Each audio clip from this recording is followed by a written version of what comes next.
It's episode 8 of The Platformers. My name is Brian Barnett. I'm Chris Schreiber. And I'm Martin Galazzi. Not episode 7.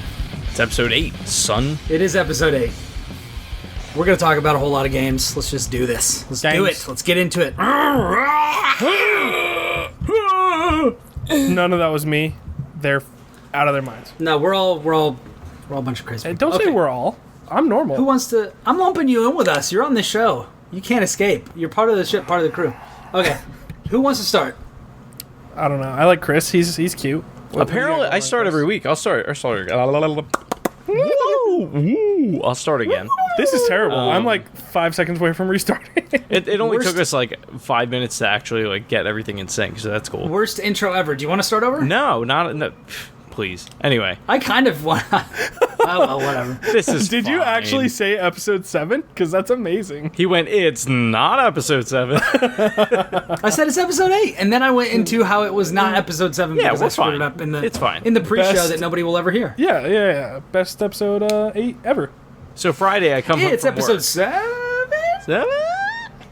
Last Friday, I come home from work, and I got that Titanfall 2 beta action started before I went to the Citizen Cope concert in South Philly. Are you sure it's not Citizen Kane, Chris? On Snapchat. Side story on Snapchat. I was Snapchatting my Snap brethrens that I was at this concert, and I had a few drinks in me and was telling Just a everyone few. I was seeing Citizen Kane, the movie from 1940, and not Citizen Cope. An AMC movie classic. Yeah, it is. It's a great movie. One of the best. I've never seen it. I probably Aw. should. But We anyway, didn't go to film school, Chris. We're not cool like you. I don't think you actually went to film school either, but it seems like you're the kind of person. I studied film in college. Yeah, there you go. I also did. studied film in college. I did a lot Terrence. of video editing. I was a multimedia major. Oh, that's good. We're gonna I use I watched that. a lot of stuff. I watched a lot of stuff like Love Me Tonight, 42nd The Birds. Street. Yep, 42nd Street. It's always Yeah, a but good one. Brian- 42nd Street is great. Those came out when you were young. Yeah, We've yeah. established that you're literally ancient. But see, here's the thing. I was too busy playing hoop and stick to go into the theater. Gotcha. So you to saw see him later. to see one of the Yeah, moving pictures. Gotcha. He was busy rolling squad deep with C. Montgomery Burns. Now they're just golf buddies. Yeah. See, That over my that head. went over my head. The Simpsons. Oh, I never watched The Simpsons. Yeah, that's terrible. God, who am I with? Jesus. All right. Anyway, so I come home from work after a long week with this Titanfall 2 beta, and I have like very fond memories of getting the first Titanfall on Xbox One. Not that it came out that long ago, but That's when I got my Xbox One. Oh, was Yep, it really? Same here. Yep. That was like the I got my first, Xbox like- One for Titanfall and Ori and the Blind Forest, Yeah, that was like the first exclusive game I got on Xbox which One. were I think those were both March. Those were Yeah, both March because games. I got it for my March. birthday. Yeah. But my brother gave it to me like the day it came out, and it was like a bunch of days before my birthday. I was like, oh my god! And That's awesome. so I was very excited to play this. I Yeah. haven't played it since I don't know, that year that it came out, because I was the only person that really I knew that had an Xbox One at the time. And Such a good game, dude. Such a good The game. first I went to one's the great. launch- I went to the launch event at the Microsoft store here, and it was nuts. They had the walls. The walls are lined with screens, and they had a bunch of people in there. There was like hundreds of people there. that's awesome. And then they had Xbox Ones just lining every single table of the store, and like you would jump in and just like play. And it went from like 9 o'clock to midnight when they started like selling copies, and they gave away free shirts, and like they had free pizza there and soda and stuff like that for Nice. everybody. That's That's awesome. cool. And it was like that was like the launch party to end all launch parties. Like I went to like a quote launch party at Best Buy for Halo 5, and that was a big old piece of garbage. So Yeah, I don't went know to whether one it's the for that. I don't know whether it was just the Microsoft store just throws a way better party than everybody else, which Yeah. is probably what it is. Yeah. But like Titanfall was a big deal, and Call of Duty never really did anything for me. I've never really I played like part of Black Ops 3 and like some of the side ops and stuff like that cooperatively in I think Modern Warfare 2 or 3 or something like that with one of my buddies who was super big into it. But I never played any of the others because they just never really did anything for me. This is and Titanfall did a whole lot for me. I played that for a very long time. Yeah, Gotcha. But I was really excited to hop into this beta, and holy crap! Like I mean, first of all, the game's gorgeous. Like it looks awesome. But it's stylized without being stylized, almost. yeah, they do a very good job at making it their own. Yep. But it I can't play this game. I can't do What? it. Is it Like- not good, or are you just bad? It's and it's very possible that like I'm just out of touch with first-person shooters, because I really haven't played many other than Destiny in the past probably like 5 years. Yeah, that's like attacking the ground with a sword. That's a Yeah. great way to dull your skills playing Destiny. And like, but Titanfall, like, holy crap! Like, there's so much verticality, and it is so freaking quick. Like, it is the fastest FPS I've ever played in my life. It is, and that is why it is the best. It's insane. Like, kudos to anybody that's very good at it, because like, I just can't do it. Like, Yeah, I didn't play the alpha, but I did watch a few streamers. Like, I've kind of got over the phase for me where like betas and alphas do it for me. I just want to play the game. Like, Sure. give me the game when it's out, and everything will be great. But like I watched people play it a little bit just to temper my expectations, and it looks really fast. It looks like Titanfall 1, just a little prettier.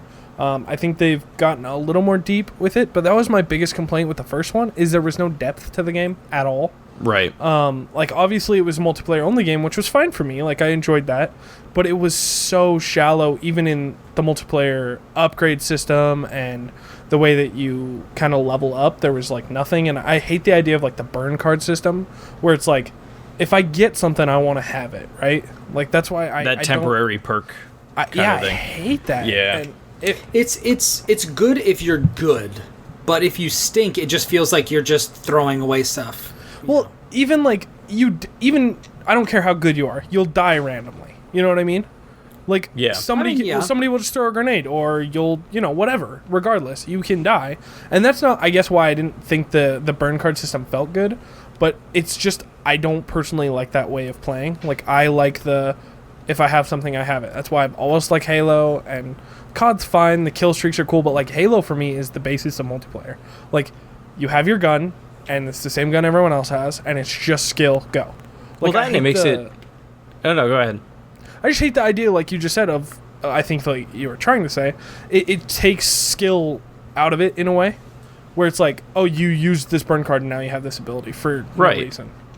Like, Well, yeah, but like some of the abilities, the abilities that are like way more powerful are a lot more rare and a lot more difficult to get. For example, there's Yeah, but it's one still where you can RNG. see enemies. You can see enemies through walls and stuff. I mean, yes, that's all yes, it is. It's It just is like RNG. there's no But like skill. but like- You don't get a better card for doing better. I mean, you might. I don't know. I don't. I'm not going to pretend that I know exactly how the system works. Okay, fair enough. if Yeah, you- I mean, but I liked it more than. Let's just compare. Let's just, for the sake of discussion, compare Warzone in Halo 5 to Titanfall's burn cards. I'm much more okay with Titanfall's burn cards than I am with Warzone, because there's no way to buy those cards. So Okay. it's random, but it's random for everyone. Yeah, Whereas that's fine. with Warzone, it's random Microtransactions. unless you spend a lot of money, and then you can just have everything. Yeah. I Yeah, totally. that I is think kind it's of just breaks the totally agree. experience for that. Yeah. But I think so, like, the more Titanfall you play, the more burn cards you're going to get. And for me, it got to the point where, like, I just started having to use them because I was playing enough that there was a constant influx of cards, and I never ran out. I yeah, always you had do reach too a many point that I where would it's have to like burn. every time you spawn, you have it, or whatever it is. Every game, Yeah. I think, is when you change And then it. it can just be like, well, this is the flavor of burn card that I want to use, but I can almost have one up all the time. Right. And you'd always save the ones of like, instantly get a Titan summoned in right now, which they do change the balance of play. Like, I can understand what you're saying about that, but there are other modes where you can't even use those. Yeah. So like Last Titan Standing, like you could, I mean, I don't even think you can use the extra Titan drop there, I don't think so either. But I don't know. but I might be wrong. Maybe I'm just hounding it a little too much, but I guess I appreciate the fact that they took away the burn card system, at least in the technical alpha.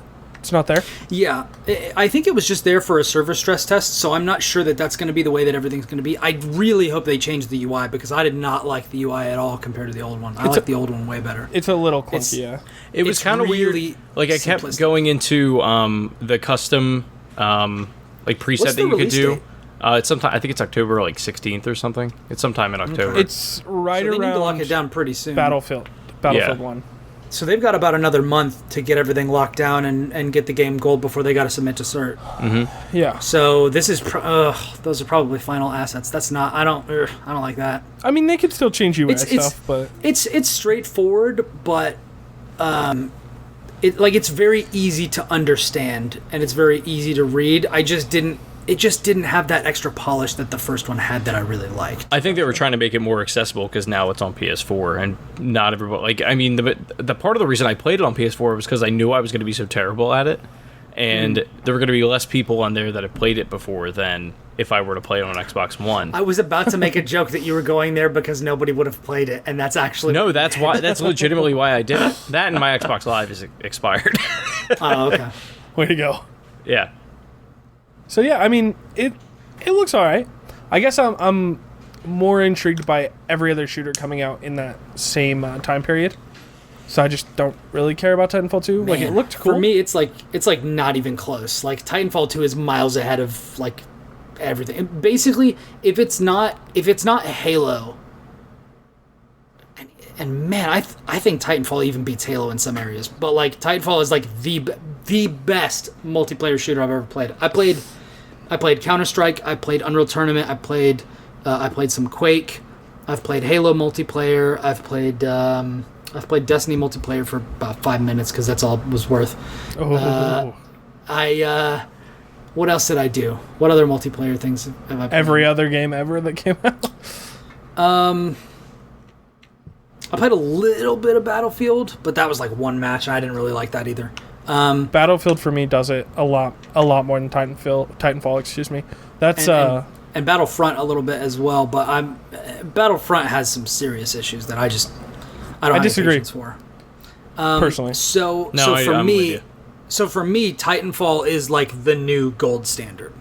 It's like basically Halo multiplayer and Titanfall multiplayer, and that's all I care about. So it's so far ahead for me personally that like anytime Titanfall is coming out, that is going to be the game that I'm going to be playing. So it feels like COD Light to me.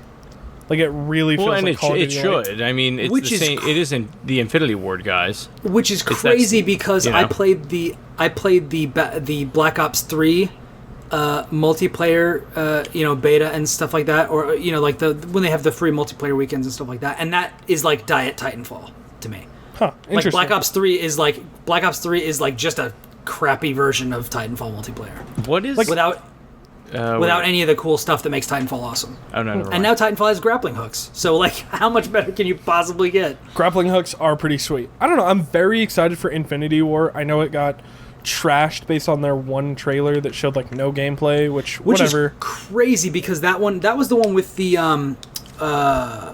David Bowie song, right? Like the David Bowie song remix or whatever. Like sure. Somebody was doing a cover for Major Tom, which is, I think the song's called Space Oddity. Yeah. Which is a really good song.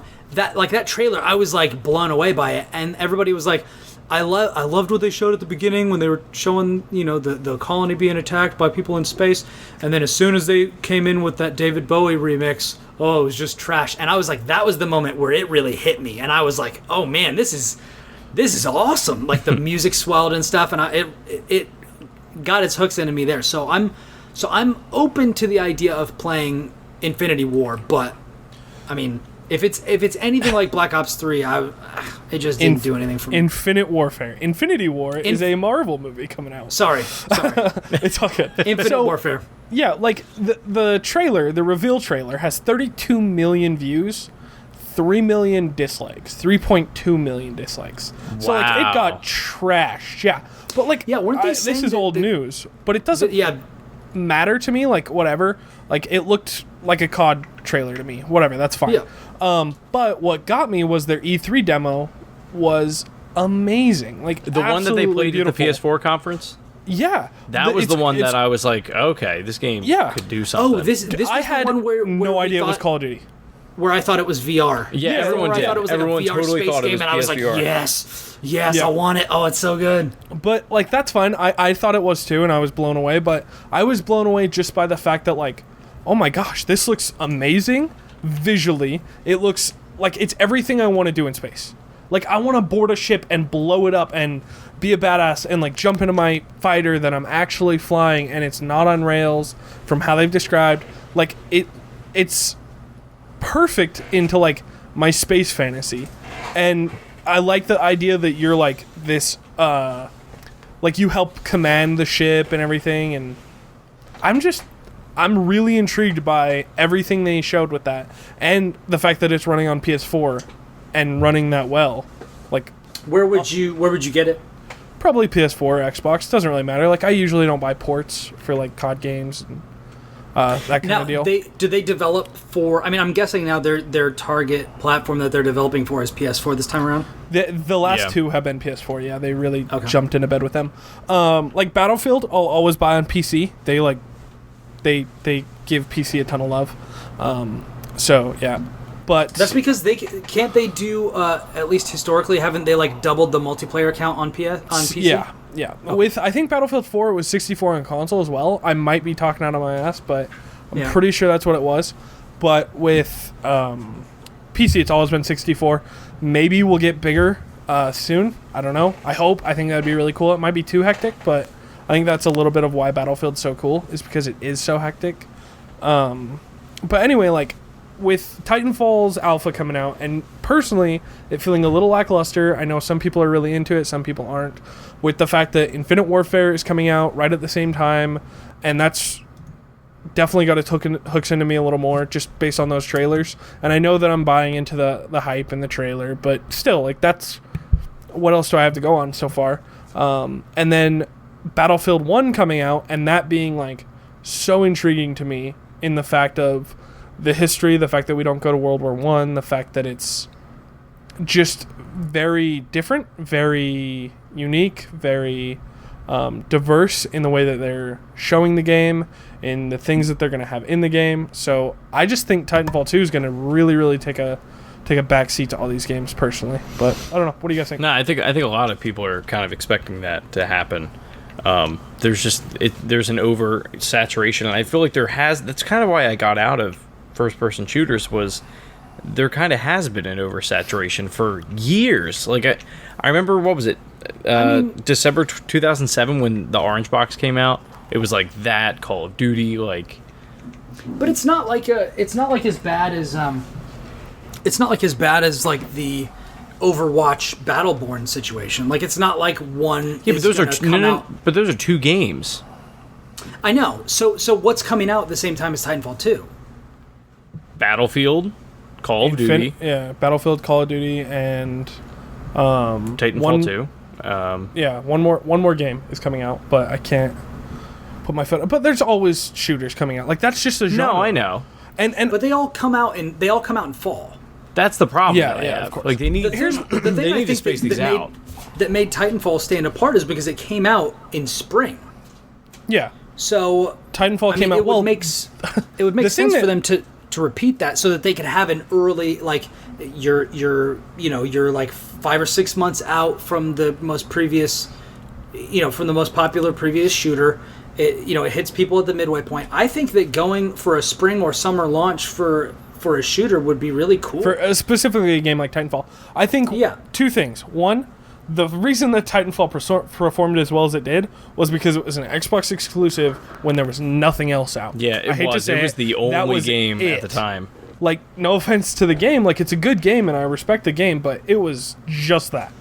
And then the second thing, I think EA really shot themselves in the foot with releasing Battlefield 1 and Titanfall 2 within, I think 3 weeks of each other. That's ridiculous. Like, and I Yeah. get they're one's a space shooter with mechs and one's a World War I shooter with, like, crawling tanks and horses, but, like, they're still shooters. They're still first-person shooters that are going to draw the same audience. So, like, they're not 100%, because, for example, I'm only interested in Titanfall 2. I'm not going to play Battlefield 1. So You're definitely on that Venn diagram, but the middle of the Venn diagram is pretty large, is all I'm saying. You know what I mean? Yeah, and if that's the case, you don't want to cannibalize your own sales, and I understand that. And they are. No matter what, like, even if it's 10%, that's, 10% of a lot of money, regardless. So what about this? What if the tactic is these games are also coming in, they are, they're coming in before the end of the year, before Christmas time, and you can get something for yourself, somebody else can get something for you, and you've got a couple of games that you get. Now, granted, you get them all at once. I mean, how many people do you think are wanting to stagger those so that they've got something all the time? Or do you think people are gonna try these different games and then find one that they like and then stick with that one? Or do you think they're gonna spend an equal amount of time with each of these? I think the majority, like the majority of the people that are actually pushing the numbers that like make these games as noticeable as they are to like NPD and things like that, or on NPD, they're probably only getting Call of Duty and or like, Battle. they're only getting one, and that is their game. Like they're not like us where we were like, oh my god, that like we're not touching everything, Like they're only probably gonna get one, maybe two, but I doubt they're gonna get all of them, and then just be like, I picked this one, and then, because they've already gone through all that for the most part. Maybe, Completely if anything, agree. Titanfall 2 is an opportunity for people who, they're like, well, I know I don't like Battlefield, but I'm a Call of Duty guy, maybe I'll like Titanfall, because I'm sick of Call of Duty, the Infinite Warfare looks terrible. But, I don't know, like, I think that, like Brian said, it would have been smarter for a game like Titanfall to give it a little more time, even if they don't need it, like, give them time just to play around with it, But to be fair, what release other... in the spring. Well, wait. Who... Oh, no, never mind. For a second, I thought Titanfall was... Because you said the EA thing.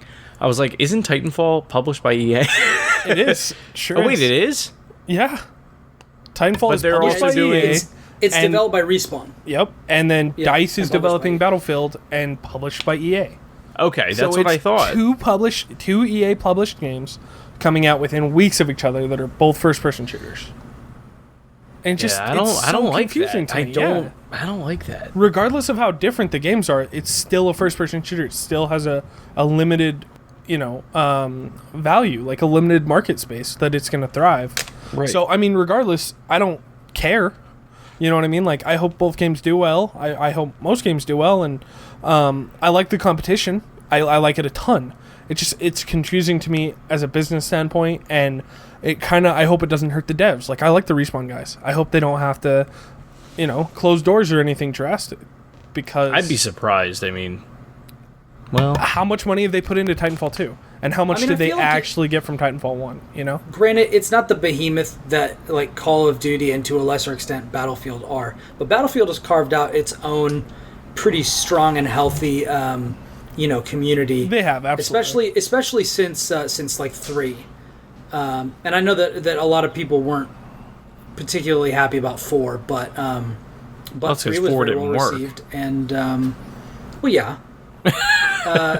I mean, it's like the whole Master Chief Collection thing. Like, yes, it has problems, and it had problems for a while, but it works but now. That doesn't mean, but if you take those things away, like once they're patched out, like Battlefield 4, I thought was a good game. Oh, sure, yeah, absolutely amazing game. I only had issues with one part of the game.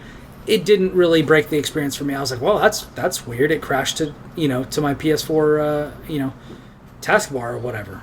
That's weird. And then I started it up and did it again, and then I just kind of did things a little bit differently, and then I was able to get through. So it's like, whatever.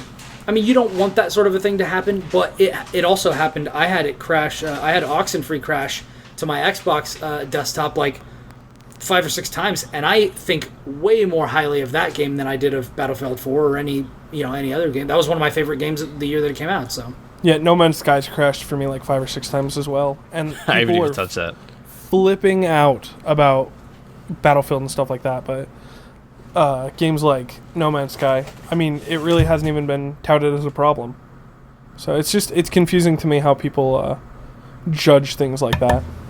I don't know.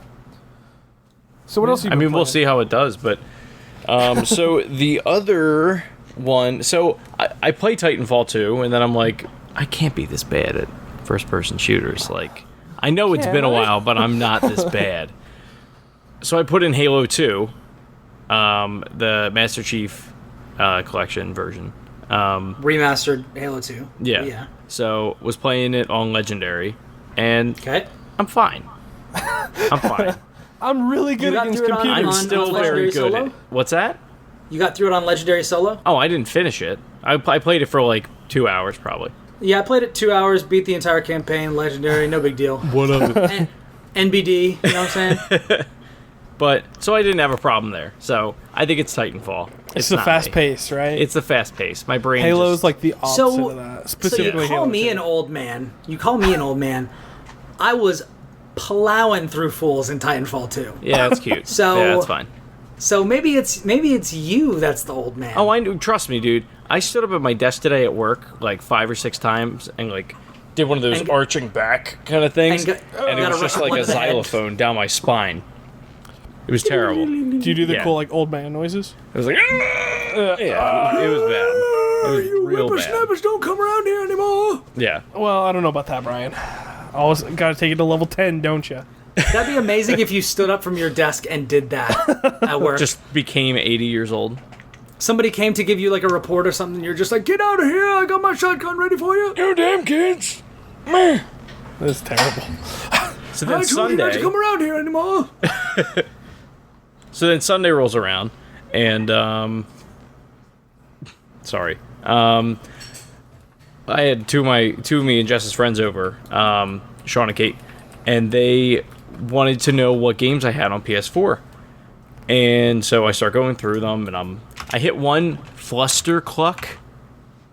That was one I had it on for about 5 minutes. I was like, I'm done. Cluck? Fluster Cluck. You're in a spaceship. You pick up. I think you pick up cows. You drop them in a location. They turn into chickens, and then that's how you earn points. It was like way oversensitive. It looked terrible. I was like, why is this on my system? I immediately deleted it. That's awesome. Then I hopped into Tricky Towers, which, Brian, I know you played a little bit of. Which is weird that we both played that this week.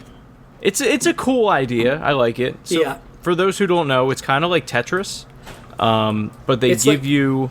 It's like reverse Tetris. Yeah, like they give you different, I want to say heights that you have to achieve, and you have to stack these blocks as high as you can get it, and you either have to do it in a certain time frame or basically they give you Tetris pieces, and they come down like they do in normal Tetris, but instead of locking all the pieces together to clear lines, in this one you're trying to lock pieces together to build a huge tower that you then put the roof on to complete the level. Yeah. And like Chris was saying, you build up to a certain height. They give you a bar, and you just keep building up. And the trick is that it's all it's physics based. So if you don't get it it's not grid based.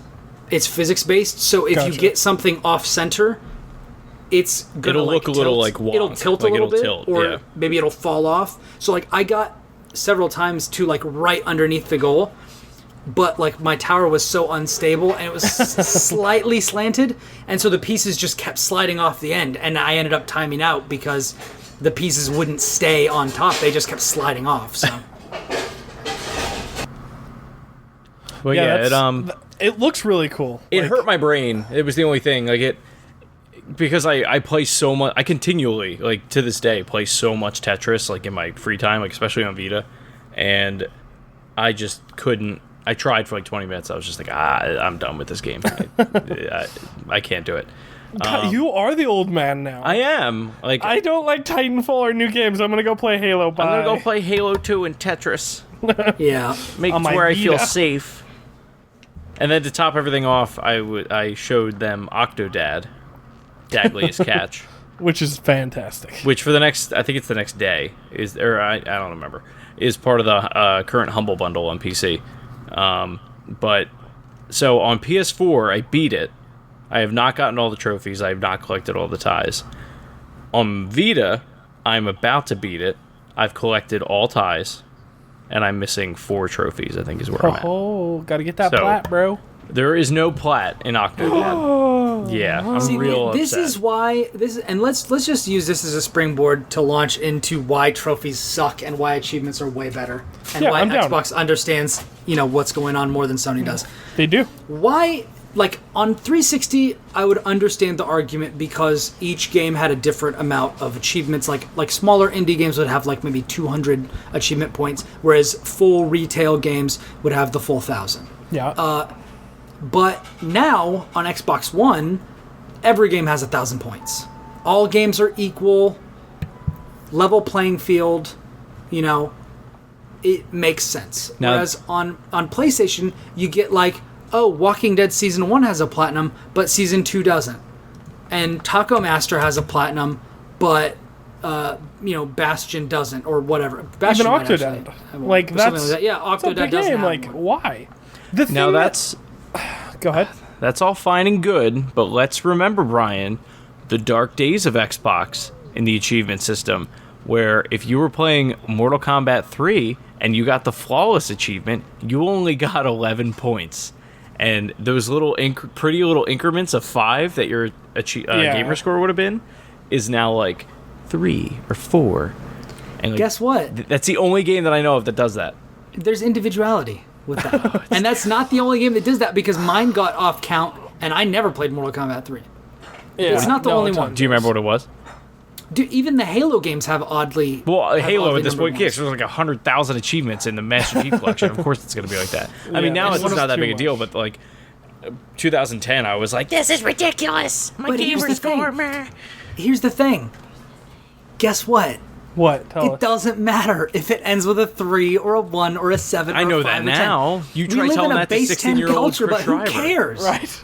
Here's the thing about Sounds like- achievements to me, friends. Let's listen to Marty's opinion. Oh, all dear. right? No. Oh, yes. Okay, So- all right. Gather around the campfire, children. Listen. Let's The hear most- what Grandpa Marty has The to most say. important opinion, as they would say. All agreed? Yeah? All right, cool. The most important opinion from the third most important person in the world. Exactly. So, achievements are great, fantastic, hooray. But I love the plat. That is the best idea. Like, I want to look somewhere on my Xbox profile and be like, look, I have 100% of this many games.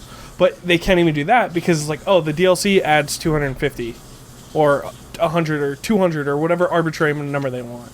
And it breaks your 1,000 points in a game. So now it's not only 1,000 points, but it's like, oh, Mass Effect has 1,750 or whatever. And it's like, you have to actually know how many points this game has to be like, look, I finished it. I want a platinum system with achievements that's like, you got every achievement in the base game. Done. Give me a gold Yeah. star. Give me a crown. Give me a flower. I don't care. Just I want something. I don't want a flower, I like flowers. but I like Flowers are your beautiful. first two are fine. Flowers are pretty. Okay. Exactly. Flowers smell Chris. No, Silver Marty, Rose, I don't like I them. totally agree with you though. Like if Yeah. I know it's a rare game, but I'm using this as an example. If you were to give me the option, Chris, do you want to have 1,000 gamer score in Viva Pinata on Xbox 360, or you could have a platinum trophy on PSN? I'm picking the platinum trophy. Yeah. Right. It's so much Yeah, easier to. it's a It finish. sounds cooler. Like if I'm It's like, a oh, I finish. got. Yeah. Like 1,000 do points have, is by the way. arbitrary. It's like I got the platinum. Is it sounds cool to say? Yeah. More than like I 100%ed this game. It's like Which is cool. fine too. But you Yeah. don't even get like 100% logo. No. Yeah, and Like there used to be a anything. thing. There used to be the thing on 360 where you would have that like completed in the lower left if you went into your achievement summary, but they don't have that anymore. Yeah, and I But don't for even me- remember that. Like But when I for was me, that's mitigated slightly by the fact that your gamer score is representative of your total gaming history in a But way it's that your not. player level is not. it is and it isn't. Here's my problem with gamer score. I have like 40,000 gamer scores. Not the best, not the worst, right? It's up there. Wow, I have more than you. Yeah, probably. So I I don't mean, I've got 55,000. So Yeah, I care about achievements in certain games that I like, but I've never been like, I never wanted to like search for them because of that reason. When I started playing PlayStation, I was like, oh, I'm gonna get some platinums. Like, I'm doing this because it says like, bam, here's a platinum. You and 0.2% of every person that's played this game has this trophy. What up?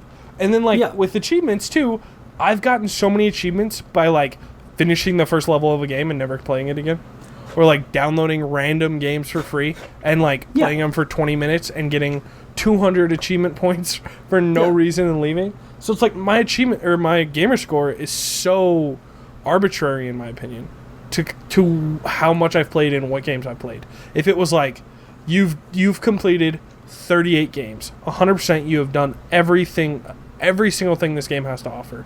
Here's, your 100% of your crown or whatever, like we were talking about. Then it would then make me really, really care.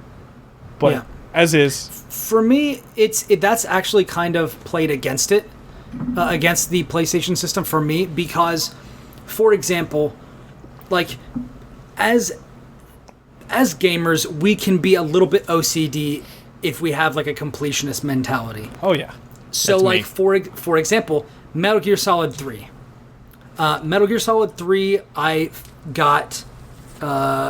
played through the entire game and beat it without killing anyone. I got through the entire game without ever being seen by, anybody. Like, all those things. I played it on Vita. I got every single trophy, and there was one that I had left, which is shoot all the Karatans, which are these little green frog things.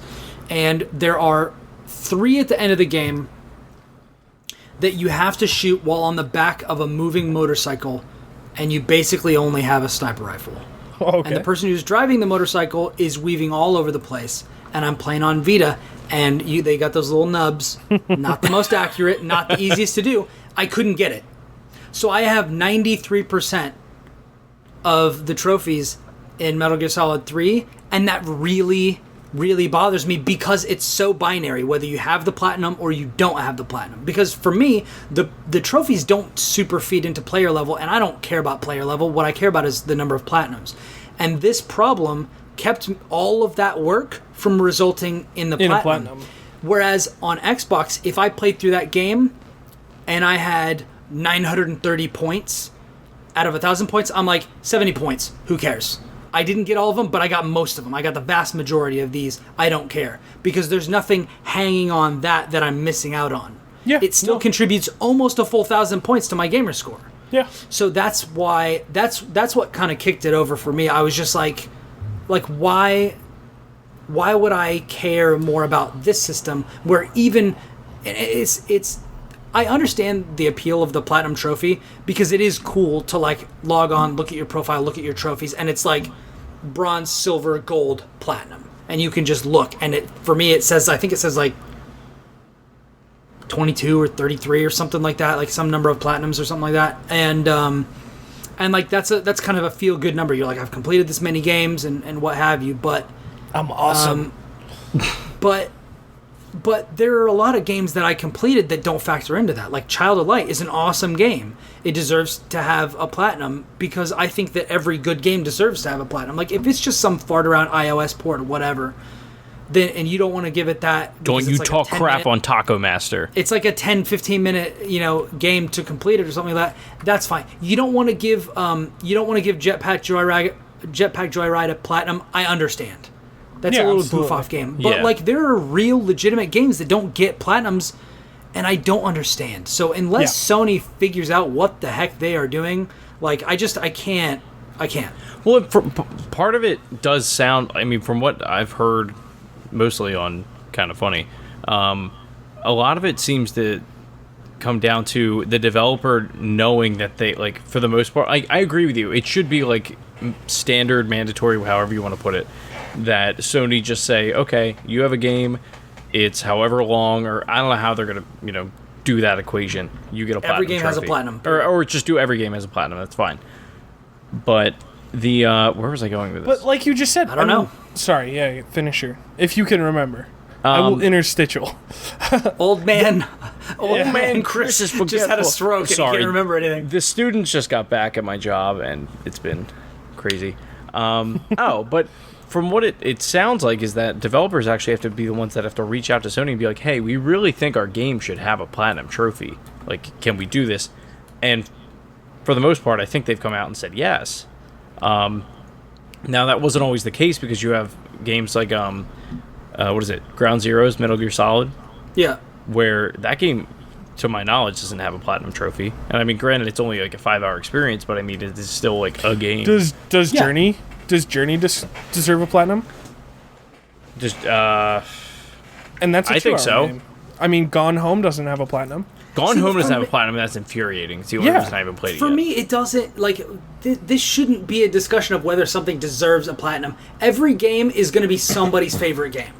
I talked to a kid at church last week whose favorite game is Mario and Sonic at the Olympic Games. You should not be Or, his like- friend anymore. Or like, Don't he's ever just talk a little to kid. him. He just wants to talk to me about games because I know about games. But like, or Sonic Blast, or Okay, you really should not be this kid's friend racing, anymore. Racing Transformed. His favorite console is the Wii U. You know what I mean? It's like that's fine. there are people out It's there over. who love all of these games, and if they want to get a platinum in that game, they should be able to do it.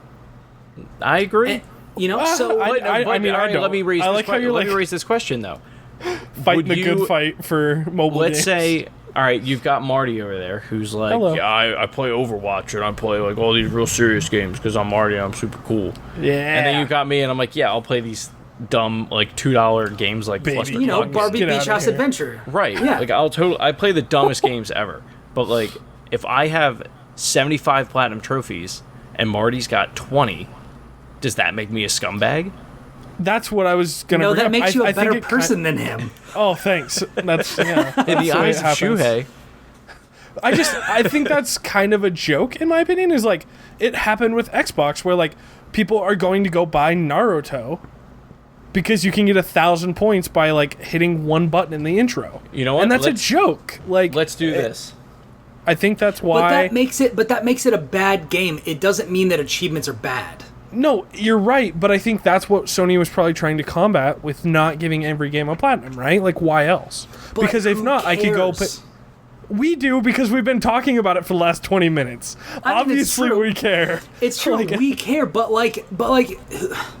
there are people out there like Hakum and like Stallion 83 or whatever Yeah. that are gonna go out there. They're gonna get over 1 million achievement points. They're gonna be level 100 and have like hundreds of platinum trophies. Like there Yeah. are people who love doing that sort of a thing.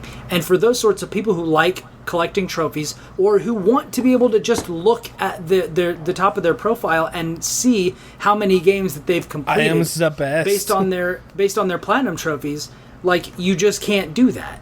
Now granted you can't What do you do that mean with you can't achievements, do but that? like you can't, like I can't look at the top bar of my trophies and tell how many games I've completed.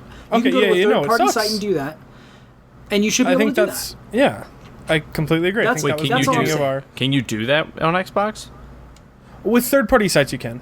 With third-party sites you can, but I guess. my point is, for me, it doesn't matter to me, but people should be able to do it. And in my opinion, if you make a game, you made a game.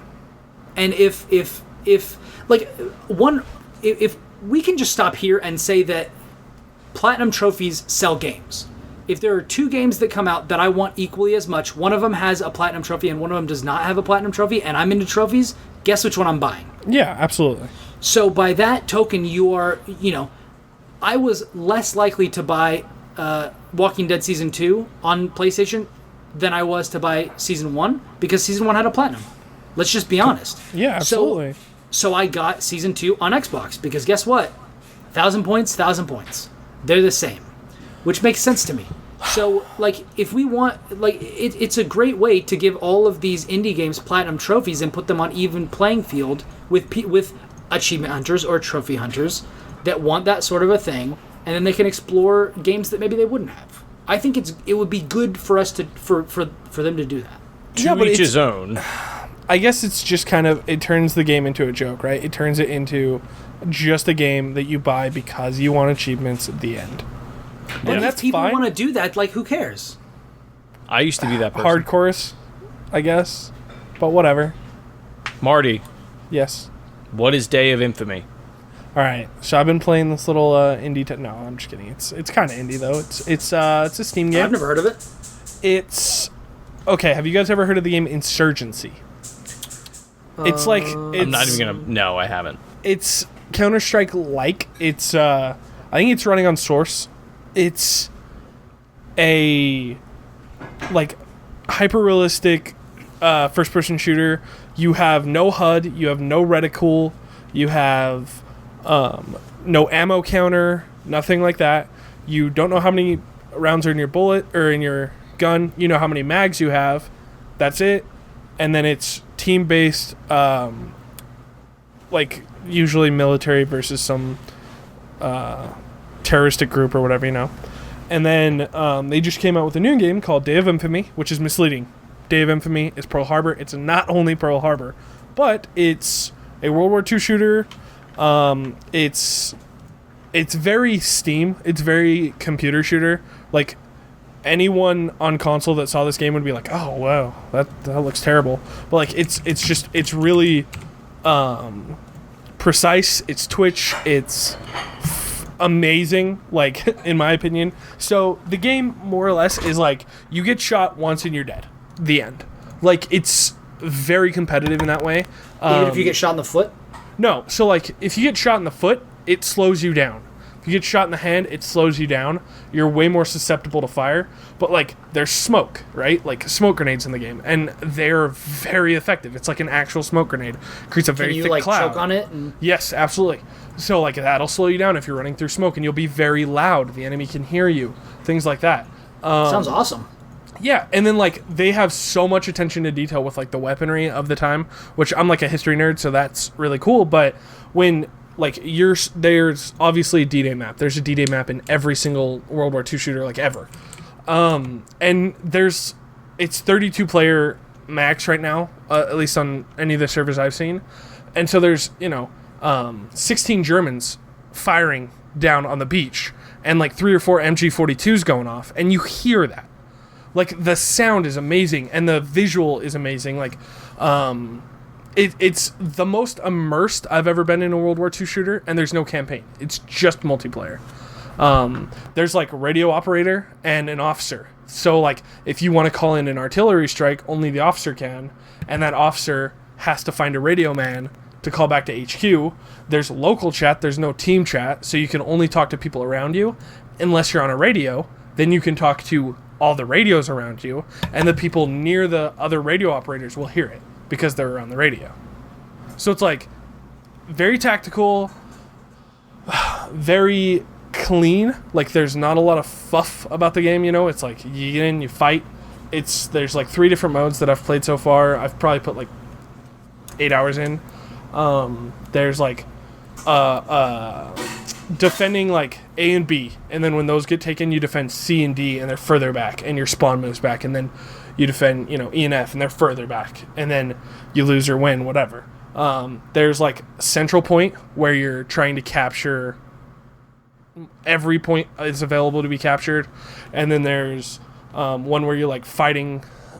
Both of you have like bases, and you're fighting towards the center, and then if somebody takes a center, then it moves towards your closer base. But if you almost defend like what's that one in Overwatch? Isn't that payload? Yeah, it's a center point. Yeah, like, yeah. It's similar to that, except there's also points further back towards each of your spawns. Oh, okay. Then if those fall, then you're even closer to your spawn, so it's harder for the enemy to take it. But like, if they set up really well, you're screwed. So it's like, it's very back and forth. It's wave based. So like, if you die, you wait for a spawn wave, and everyone that dies in between those waves spawns at the same time. So I really like the spawning system. It doesn't Call of Duty spawn you just somewhere randomly on the map, or Halo even does the same thing, which is a cool way to spawn. But I like the idea of like, you running in with a wave of troops, right? Like, it's very picturesque. It's cinematic. Realistic. Yeah, it's a very cinematic, picturesque. Go ahead, Chris. Because you're going to come in with your troop when you're going in someplace. Is there a certain number of people that like does it wait, like, okay, when we hit 6 players, we're all gonna roll in? I think so. Like, it's hard to tell. It doesn't. Okay. It doesn't do a great job of explaining things, which is kind of fine because, like I said, it's early access. I didn't say that. Sorry, but it's hardcore CP, like, or computer game. So like, people are just figuring it out. You know what I mean? Right. It's just kind of what people are used to, and it's like, I think the way it works is there's a timer based on the spawn, and the spawn timer will count down once a certain amount of people have died, because you can like, if it's the center point type gameplay, each team will have like 20 waves or something, and then whoever's doing better, their waves will reduce. Okay. So I'm assuming that's because more of them are dying and they're having to trigger waves more. Right. But I'm not entirely positive there. The other thing is that like, if you're out of waves, whoever's alive, that's it. But if you then capture a point, you'll refresh your waves. Oh, that's cool. Yeah, so like it's very clutch moments, and the game is definitely not about like Rambo style gameplay. There's definitely those kids that are like, oh, I have 32 kills and running around, with a machine gun. But there's none of the Counter-Strike knifing. Like, if there's a corridor and there's an MG42 in a well-placed area, like there's actually suppressive fire in this game. You know what I mean? Like you don't move because an MG42 is firing 250 bullets in like a minute. Yeah. Like you just don't peek your head out because you're gonna die. Yeah. Like so. So do you think that it creates kind of a feeling of actually being in like a war situation? I would never say that because I've never been in war scenes. Yeah, but I mean like as immersive. much as it could. Yeah, it's very immersive. It's very In a game. cinematic. Obviously, we're not like downplaying anything that actually happens to soldiers because war is of course. absolute hell. But like that sort of tension, like just a little taste of that sort of a thing, is the best that you can really do or expect to do in a game, I think. So you watch people play like COD or something, and they never fire their gun unless like they're aiming at somebody they're gonna kill them, right? It's just like it's so like move on, kill. But like you watch like documentaries or war movies, right? And people are just like firing over like barriers and just shooting and trying to maintain some sort of cover. Like cover fire is a thing in this game, like suppressive fire, to where like if you see somebody at a window, it's advantageous to just shoot through the window because you might hit them, and that's great. Or you will just suppress that person and they won't be able to pop out of the window and shoot your dudes running across the street. And then you can use that to approach. Exactly. So it's like, it's very tactical. It's very, like, there's a lot of communication when you get with good people. I mean, so the Germans obviously are in the game, and 90% is just this. It's like, yeah, let's take the point, yeah. And it's great. That's everything. Oh, yeah. If you're on the German team, it's just, hello, how is you doing? Let's go kill. Heil Hitler. And it's terrible.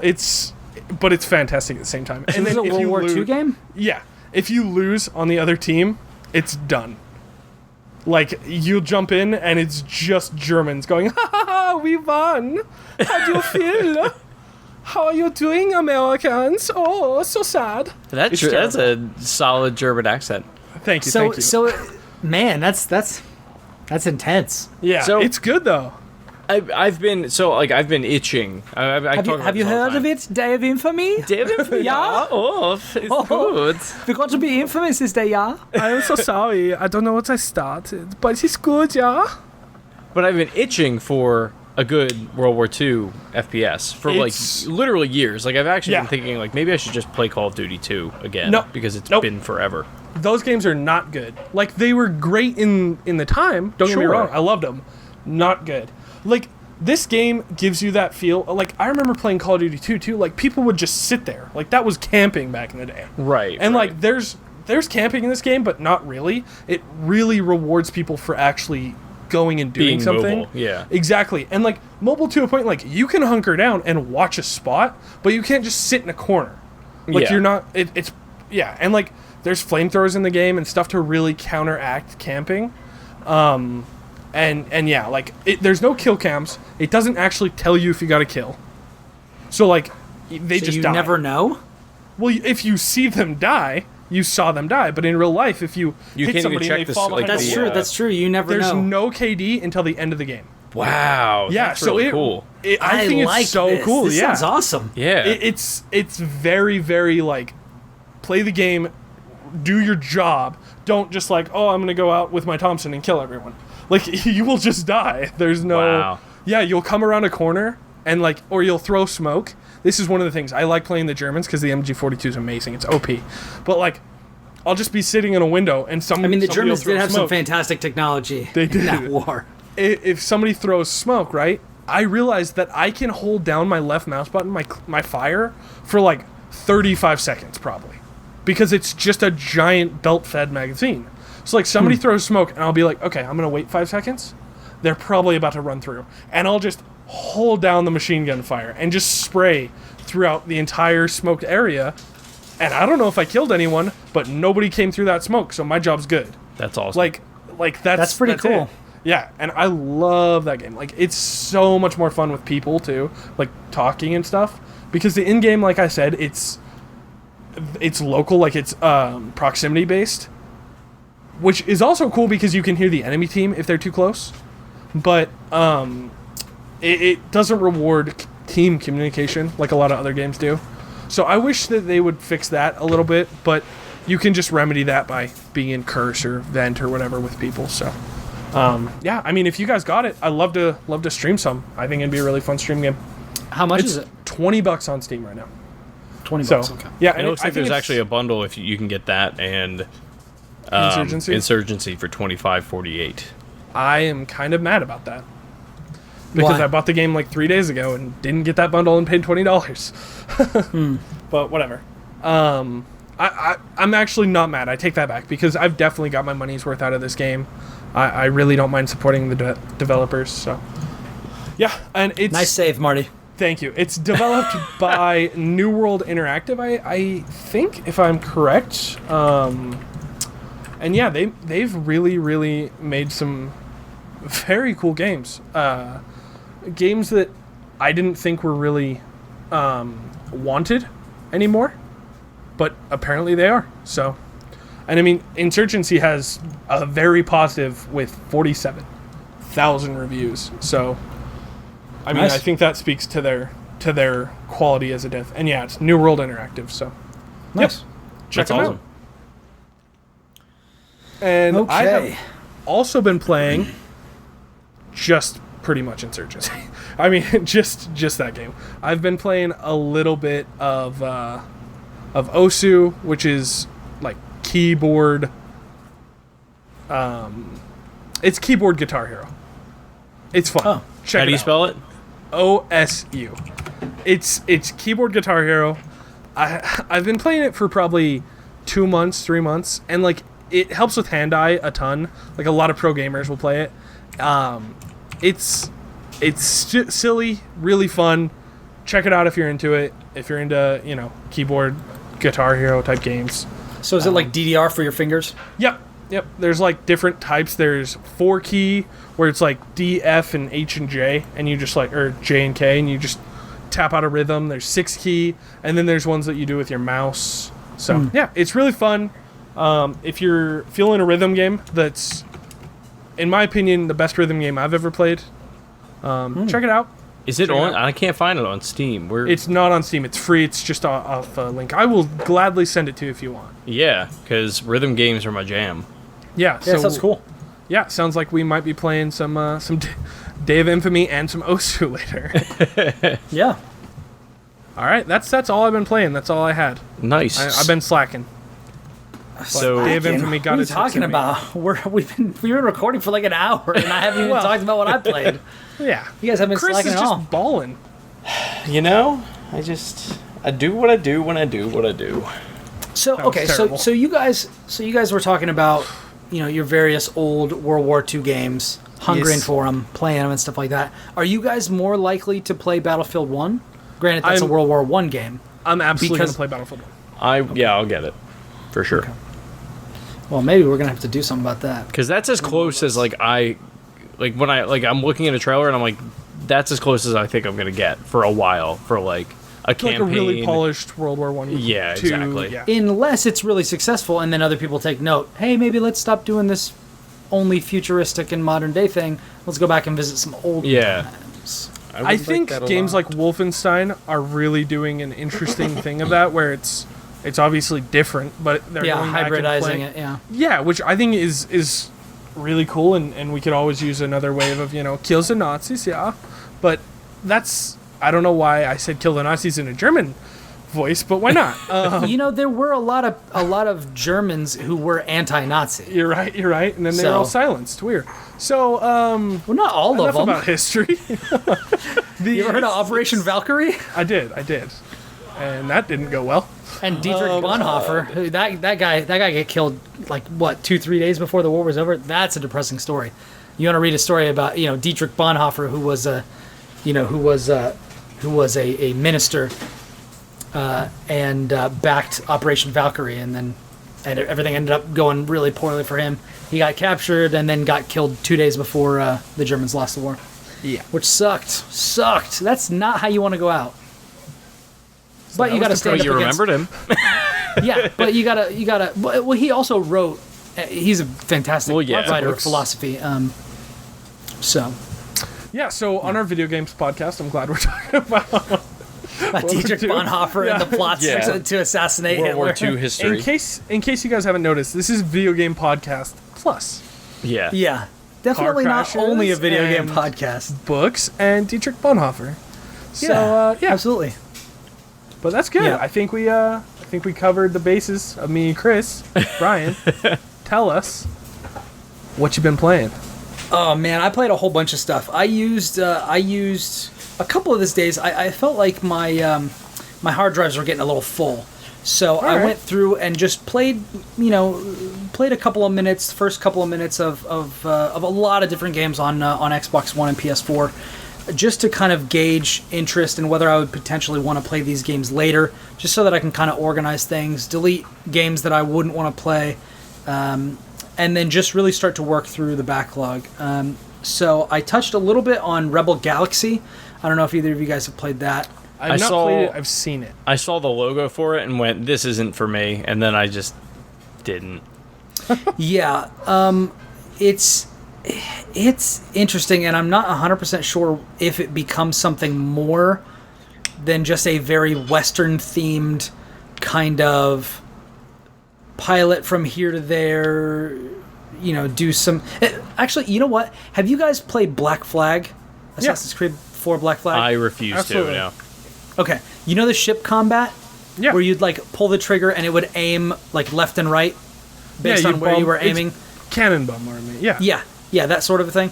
But then you've got, a freestanding cannon that, the swivel guns, yeah. Yeah, exactly. Imagine that combat exactly, but in space. So it works for Black Flag and does not work for Rebel Galaxy. I mean, it works. It works all right for Rebel Galaxy. It's a very Western game, and it's a very.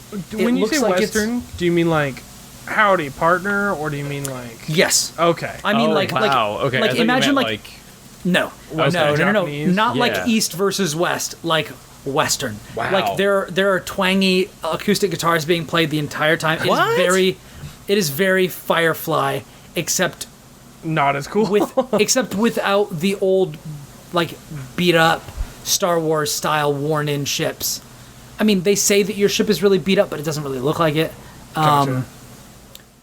But so it's like a bunch of dudes finished watching all of Firefly and then started playing Black Flag, and they're like, "We can do this," and then they made a game. Not really. Glowing review. Yeah. Well, no, it's and I liked Black Flag. Okay, Black Flag was amazing. Absolutely, it was one of my favorite.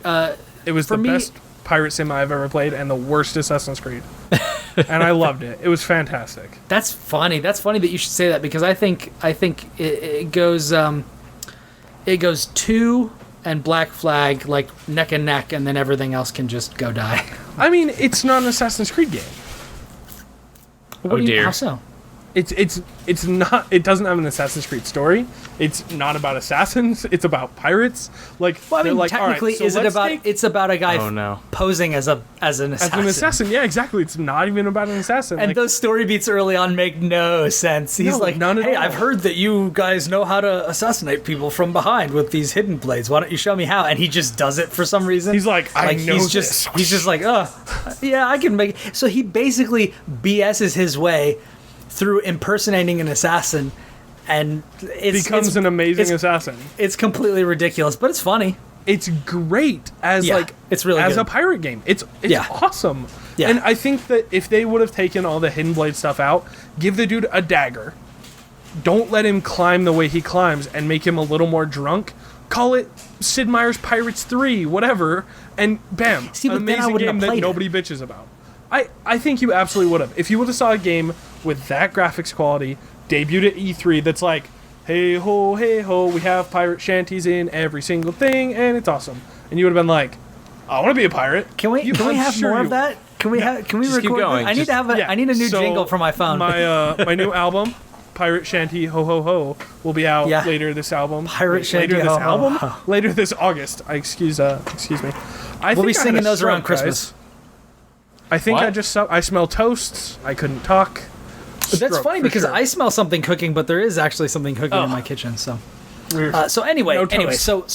so Rebel Galaxy, interesting game. I don't think I'm gonna play anymore. Not because I don't think it's good, but just because I don't think it's my sort of thing. I was looking for more of like a Jedi Starfighter Okay. type of game, More like actiony. something like that. I don't know if you guys played that game. I had that. That was one of the Absolutely. games I had on the original Xbox, and it was awesome. I loved it so much. Fantastic. That Which game is was kind of what I got. fantastic. Which is kind of what I got. I got little shades of that in the Infinite Warfare trailer, which got me actually interested in that. So Yeah, we'll see, yeah, we'll see how the that goes. But ship combat definitely looked like a refresh. looked interesting. If that's just that one part of the game, I'm probably not going to play it. But if that's like a big chunk of the game, then I might be a little bit more interested. All right. I also, super aside. I'm sorry. I've Yeah. been really cutting off today. That's but fine. Best game, original Xbox in the flight genre, Crimson Skies. Yes. Where's Oh Crimson my Skies God. 3? Yes. Did you ever Never play played this, it. Brian? Never played it. It is fantastic. I think- and had hold an on. amazing story. Can you still play it? Crimson Skies.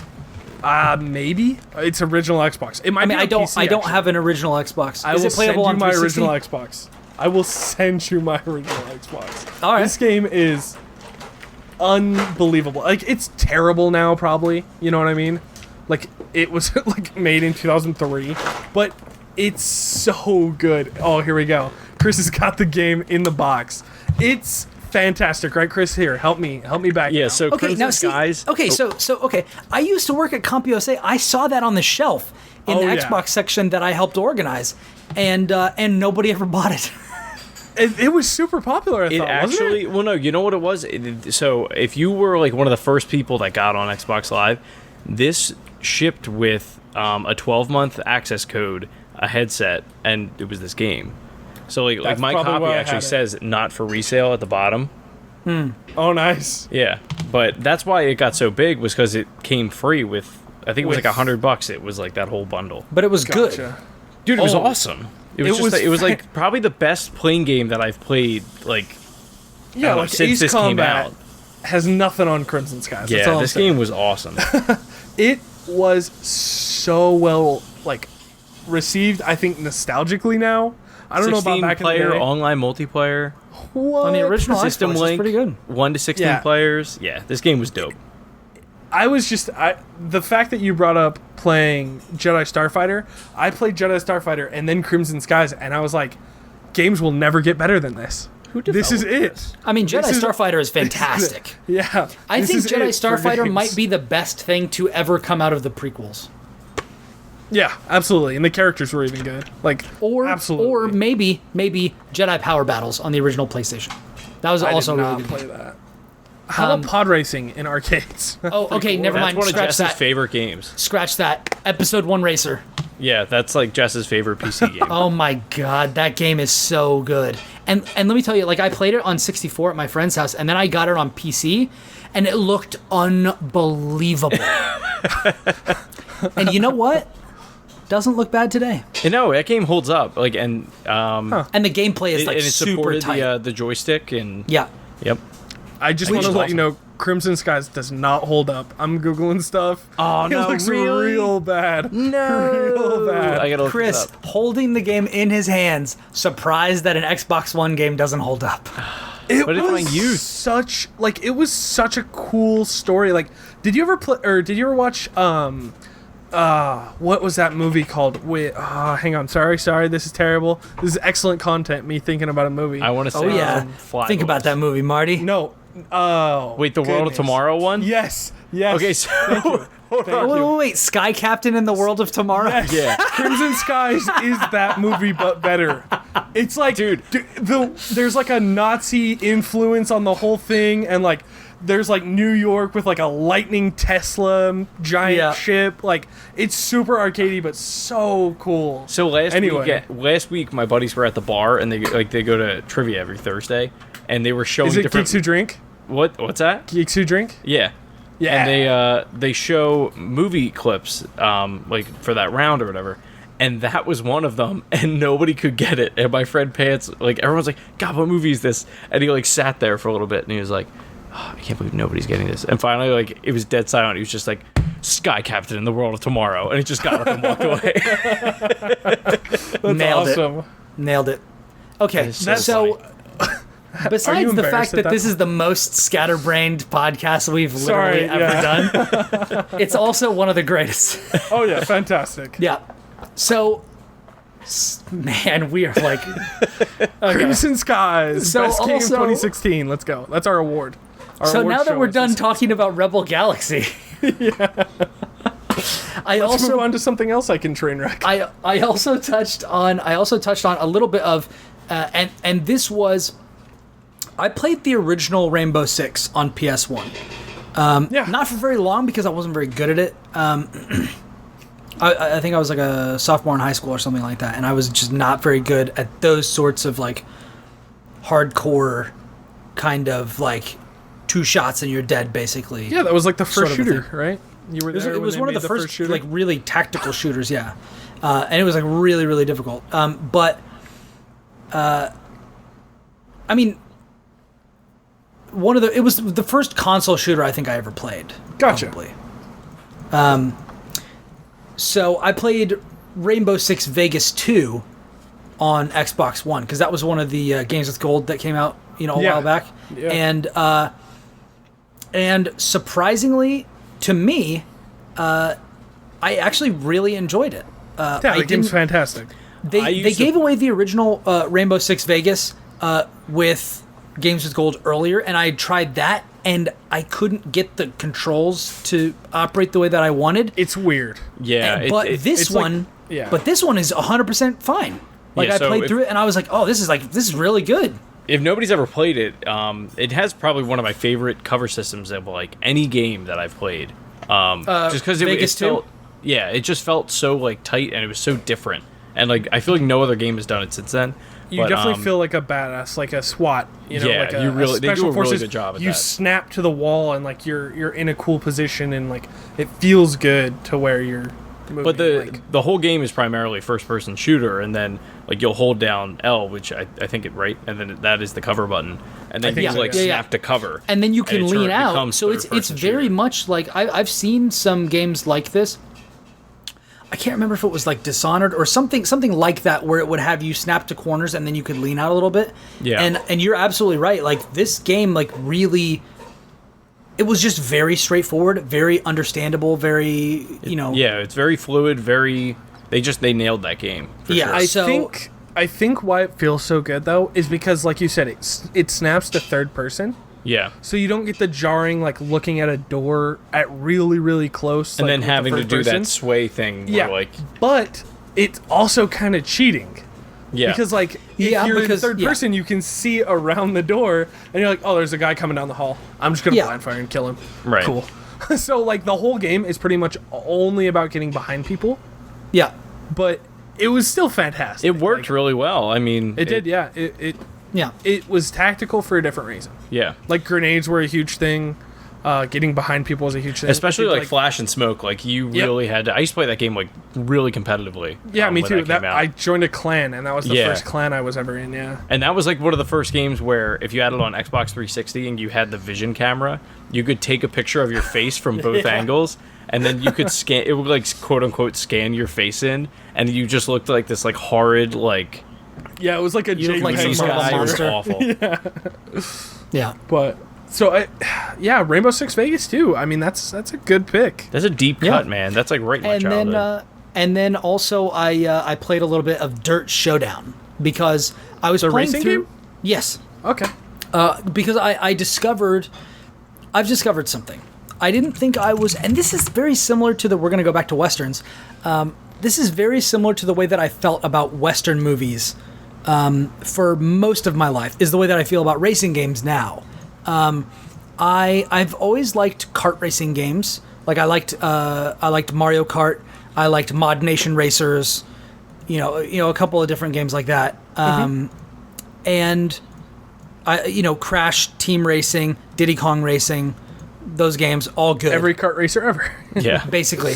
And then I had like Gran Turismo 3 on PS2, and I was like, this is pretty cool, but not my favorite. And then I kind of fell out of racing games because they were like, everybody was like, this is like the be all end all racing game. Everybody loves this one, and I didn't like it. So I was like, well, maybe I just don't like racing games. And then I tried the Fast and the Furious Forza Horizon 2 demo that was free when I think Fast 6 or Fast Furious 7 came out. Yeah, it was one of them. Yeah, it was free for a couple of weeks on Xbox One, and then it went up to like $10, but I got it while it was free, and I played it, and I loved it. And I was like, this is what I want, like something more arcadey, less realistic, and things like that. And so I played through, I got almost every achievement in that game. And I even had my mom and dad play it and recorded them doing it. They don't play games. But my dad loves cars. And I actually got him an original Xbox, and we played, I think, Burnout Paradise together. Oh, that's a good game. So I had him come over, and he was doing donuts out in the middle of some field in Nice, and stuff like that, and they having a great time. And my mom was also like spinning out of control, ramming into other people on the road, and just like laughing and having a great time. So just have them play GTA. It sounds like. Yeah. Yeah. So then I started getting the games with gold from 360, and one of them was Dirt 3. And I played that game, and I was like, this is a 360 game, and this game is awesome.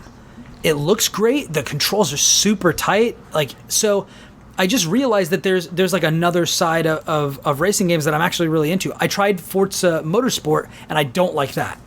So I think like these kind of arcadey racing games are what I'm more into, and Dirt Showdown is like you take the gameplay of Dirt, but instead of being like a rally racing game or like a road racing game, it's like it's like if you combined that with like a Twisted Metal. Okay. Okay.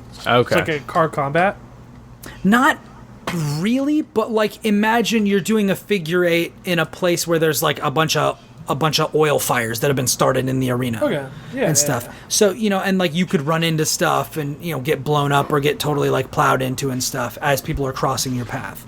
Seems so it's like demolition derby type deal, kind of. Kind of. It's more along those lines. I didn't spend a ton of time with it, but it was interesting. So now Dirt and Forza Horizon are like, up there. And I don't think they're making any more Dirt games now. Who developed that? Is that Codemasters? Yes. So they made a game. I think they made 3 of them, but I haven't seen one since. Called it was another racing series called Toka. Okay. TOCA. And I remember getting that. I got that at like a Kohl's one day with my mom on original Xbox. Kohl's. And it Kohl's was sold like games. They do. And it was like the most beautiful Xbox game I had ever played.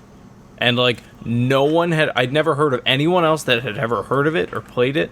But Yeah, like, I haven't heard of it. It was the first, it was kind of like Dirt, where it was like the first racing game where I was like, wow, like I'm actually enjoying this. Like I'm not beating my head against the wall like I normally do with like Gran Turismo or it was Forza at the time because I was like trying to get into them, but like it just nothing really clicked, and that was the first one that I really, really enjoyed. Toka Race Driver. Yeah. That's the name of the game. Toka Race Driver. That's I think they only had 3 of them. Yeah. Yep. Toka Race Driver 3 was the last. Yeah, because 4 got canceled. 2006. So, yeah, I feel you. Like, the Horizon games are definitely the best Forzas for me. I don't get really any joy of circling a track 500 times. Sure. Like, I just don't. I don't think it's fun. But I like the Horizon stuff where it's like end-to-end races and like you get that thrill of coming in first or second and you're like, oh, I'm so close. But like, I guess for me, I have a problem where in a shooter, like you beat the level and you beat the level. But in a racing game, it's like, well, I took third. I'm going to pause right before I finish. I'm going to restart the race and I'm going to do that until I take first. So like I'm driving my like Nissan Sentra, because you drive a terrible game at the beginning of every terrible car. I got a Geo Metro. Yeah, at the beginning of every racing game, it's like you're driving the worst car invented. And like I'm like so worried about taking first, and it's like it's just I don't know, it loses all enjoyment very quickly for me. But with Horizon, it's like they start you in a cool car, you're out in a beautifully rendered area of, you know, France or whatever, like you said in the last Horizon, it's in Nice, and it's like that's so interesting to be dropped into a place like that. The most fun I ever had with a racing game was Test Drive Unlimited. If you guys, either of you ever played that? It was that sounds really familiar. It's a 360 game, and they just rendered all of Hawaii, and I think it was Oahu. I'm not sure. Yes, but I remember this game. Yeah, they just rendered the whole island, and they were like, okay, you're rich, have fun, race. So like it's just street racing on Hawaii, but half the fun was like exploring the island. Mm-hmm. Like you could just go anywhere and like drive up a mountain in a Ferrari, and like why not? And like could you get out of the car, or was it just driving? No, just driving, which whatever. But like it was also online, so like you could just be in this open world race, free roam with your friends, and like that was such a fun way to experience. You could just be like, hey, let's go check out this volcano, and then just drive over together. Exactly. Yeah. And it was like that online thing where it would be a community, and you'd be like, oh, I heard there's this cool little Easter egg here, let's drive there, and it would take like 30 minutes to drive up to this point. Yeah. Because like there's fast travel around the island, but like there's some points that there's no fast travel close, so it's like, and then they do like a race that like literally takes you like an hour and 40 minutes. That's a race around the entire island. And like just things like that where it was like it's a racing game, but it's also more like an experience. And I guess that's what I really derive out of video games, is like I really like cool experiences. So have you played any of the newer Need for Speed, like Need for Speed Rivals? Me? I sure have not. Oh, it's same kind of. I mean, that's the last Need for Speed game I bought, but like same kind of deal where it's like completely open world like that. You can just like you drive around and you just find races. Yeah, so like I used to play Underground and stuff. Yeah, they gave one out as a PS Plus game for Vita. I think it's Need for Speed Most Wanted. I think is that one. Most Wanted. Yeah. Great game. Yeah. I played a little bit of that, and I just wasn't in the mood for that sort of thing at the time. There's one I need to mention, because this was like, there was one summer this was the only game I played. It was this and Guitar Hero 2. Ooh, let's hear it. And it's Burnout Revenge on Xbox 360. Ooh. I don't know if you guys have ever played this. Yep. So there was so much random crap in that game where like, and like so much DLC. So like there was a yellow card, like the band, there was a yellow card car you could get. What? Yeah, like it just like none of it made sense. I'm gonna tell you, great band. Oh, great band. Ocean Avenue, my jam. But like, best band. So random. Top 10 bands. Their drummer is freaking awesome, and the guy who plays violin for them does backflips off of the stacks. But yeah, this game, I don't know if you can find it, if you still play Xbox 360, this was the most addictive racing game I've ever played. If you still play 360, let's bring you up to the, modern era. Yeah. Let's pretend Brian isn't holding a 360 in his hands right now, showing us. The R2D2 version. We'll forget about it. Yeah. R2D2 360. I have to let you. Sometimes you gotta pull your gamer credibility and just show it to the world. You just gotta pull it out and show it to everybody. Yeah. I was getting up to go get my 360 over there. I decided not to because it's in my closet. Mine's in a box. I'm gonna be professional and not be that guy. Anyway. Hey, if yours was within arm's reach, you should show everybody. I would if it was in arm's reach. So, okay. Like 3 arms reaches away.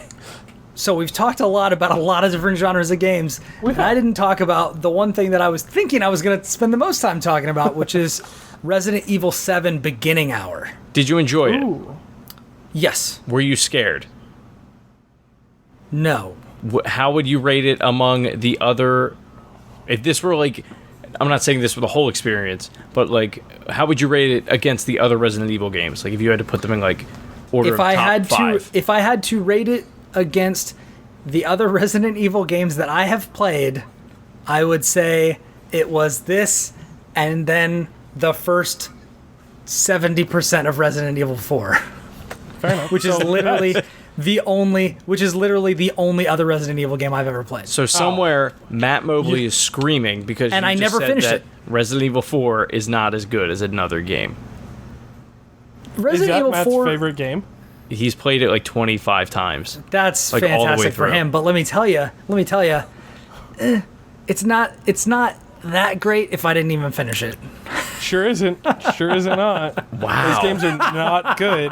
Resident Evil 4 is great, for the record. It's whatever. But all right, so Gears is better. I haven't. I it's not even completely a horror avoided. I've completely avoided this demo because I want to. Yeah. I want to play it with like a bunch of people and like I want to do like a Ooh, live I'm stream scared. and stuff like that. Let's do a stream. Hey, you want to do a stream this Saturday, this Friday? Let's do it, and let's tell the people. And let's keep you accountable to it. Maybe. Wait, Let's do it. it's Friday.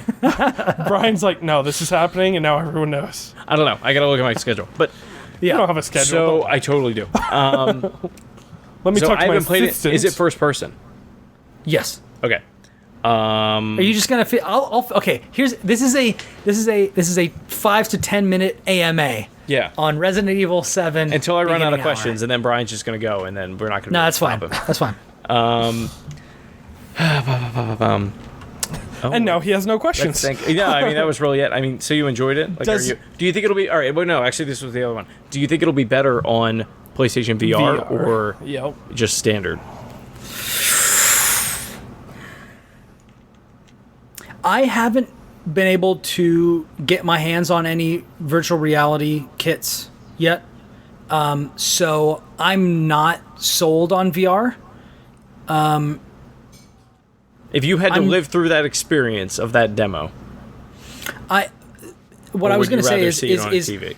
that being said, if VR is the immersive, so you guys got to take this with like a mountain of salt because I don't have any experience with VR. But if I had to say, I think that the experience would probably be better in VR. Okay. Better with what I imagine VR would be. Okay.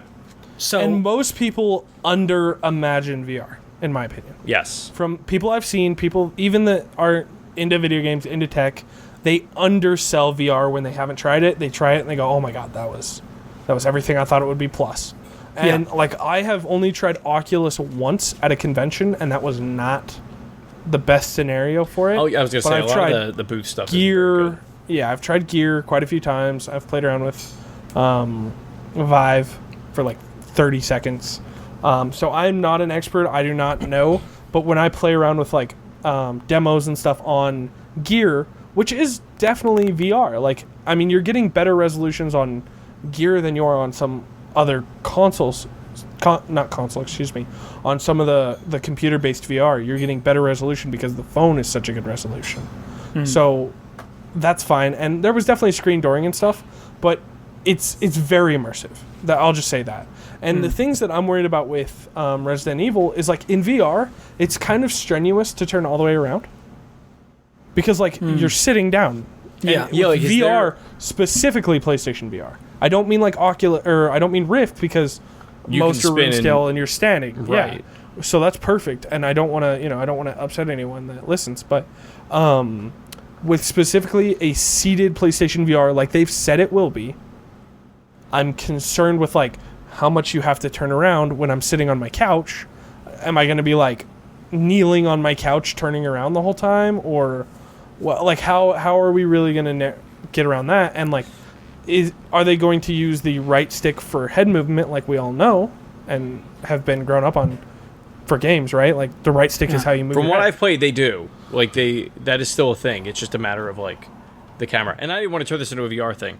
I guess. But I mean, that's kind of what it is, right? Like Well, that's I think the biggest. I mean, that's part of it. It's Caveat. also That's just definitely it's part of also it, just yeah. a normal game. Yeah. You know, and I played it like a normal game. So Fair with all that being said, with Resident Evil, does it require a lot of quick movements? Like obviously Resident Evil is known, except for 6, to be a slower kind of game. Like do you even shoot a gun in that demo? No. Okay. It was very. Now, granted, this is whatever it is. Right. Like we don't even know what the final game is going to look like. Now, I will say, if this game is indicative of the entire Resident Evil experience, you're much more in store for something like an Outlast than you are like a real Resident Evil game, which Interesting. makes me wonder why it's called Resident Evil, because I've only played. I've played like a couple of minutes of like maybe RE2 or something like that. It's been so long I can't even remember. And then I played a bit of RE4 on GameCube until the point where the weird Napoleon dude started showing up, and then I played maybe like when you get her back and then you have to do escorts. Like I did like maybe an hour past that. Okay. Something like that. Gotcha. I mean, that's at least a good chunk. Like, you have an idea of what Resident Evil is. Yeah. And it was definitely... but from what I understand, that's not exactly indicative of the entire Resident Evil franchise either. Well, no, but then not. that whole argument becomes like, what is Resident Evil as a franchise? Because every game has... like that whole series has just changed so drastically. Yeah. But that being said, do you think that, like, from what you've seen, I guess it's kind of hard to ask you. I was going to say, do you think that it's headed in a good direction, or do you think that it's like... because I feel like we have a lot of these experiences. We have our Outlast. We already had, granted, Soma, it was Outlast, PT, but it was a demo, yeah. but like things like that. Now, and I played PT, and I liked PT pretty well. I think PT was a bit more affecting than this, but at the end of PT, I wasn't interested to know more, and at the end of this, I was. Okay. So for example, like I'm more likely to play this than something like Outlast. AJ, Audrey's little brother, played through Outlast, and I watched him play through it, and it was disturbing. Yeah. I don't know if either of you played it. It's really gross at some parts, and some parts are like genuinely kind of unsettling. And then there's also the tension of you can't do anything to fight back against any of these people. You just have to run and hide. Yeah. And that's nerve-wracking. And this is very much the same, except there wasn't really a sense of... there wasn't really a sense of danger. It was just exploring a space. Mm. Can I ask you, is it... like, what are the monsters in this? Are they zombies like they normally are? I didn't see any monsters. Really? That's that's kind of the vibe I got from, like, even the trailer that we saw at E3. Like, yeah. What was it? Was there anything to run from? Was there anything threatening you? Or no, there was nothing to run from. There were a couple of people. If you've seen the demo of this, there's a part in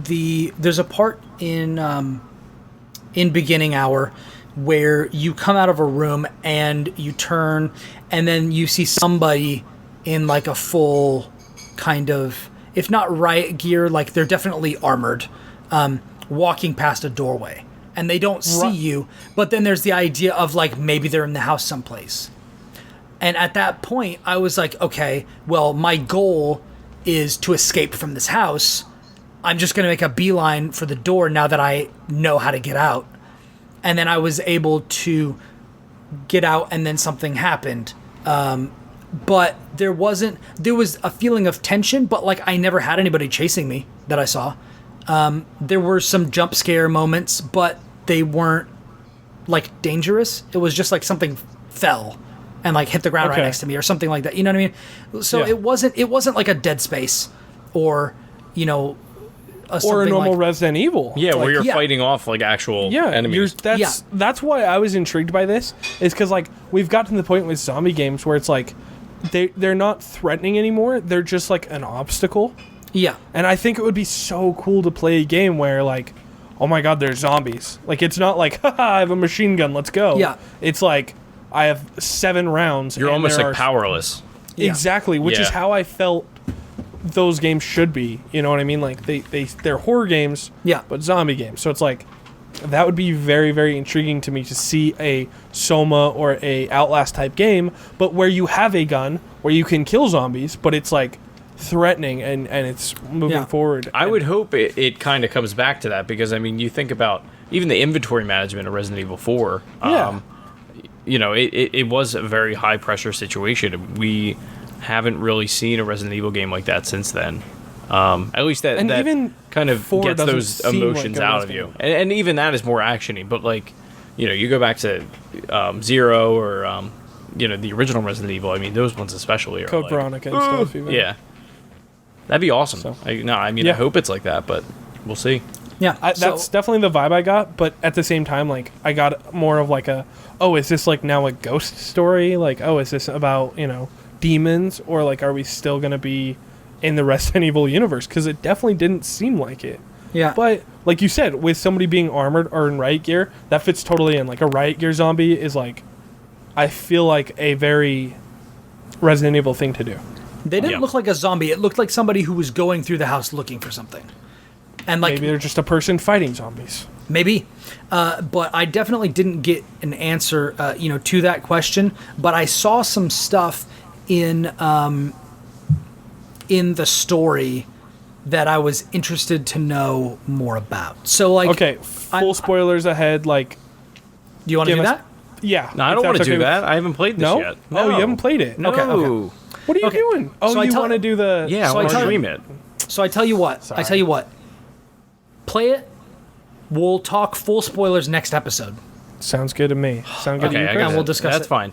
I could probably do that tomorrow, actually. Because, Okay. quick plug. I'm going to be making a video for my fight stick. I'm doing the mod this week. It's a Mad Catz TES Plus. I got my Shovel Knight faceplate and all my buttons. Nice. Very my nice. octagonal. So you thing. didn't go with the Cammy Street Fighter The art? butthole? No, I didn't. There was some, although some my serious buddy James hentai-type level is getting he's getting our Mika faceplates. from Street Fighter 5. I don't know if you Okay. know who she is.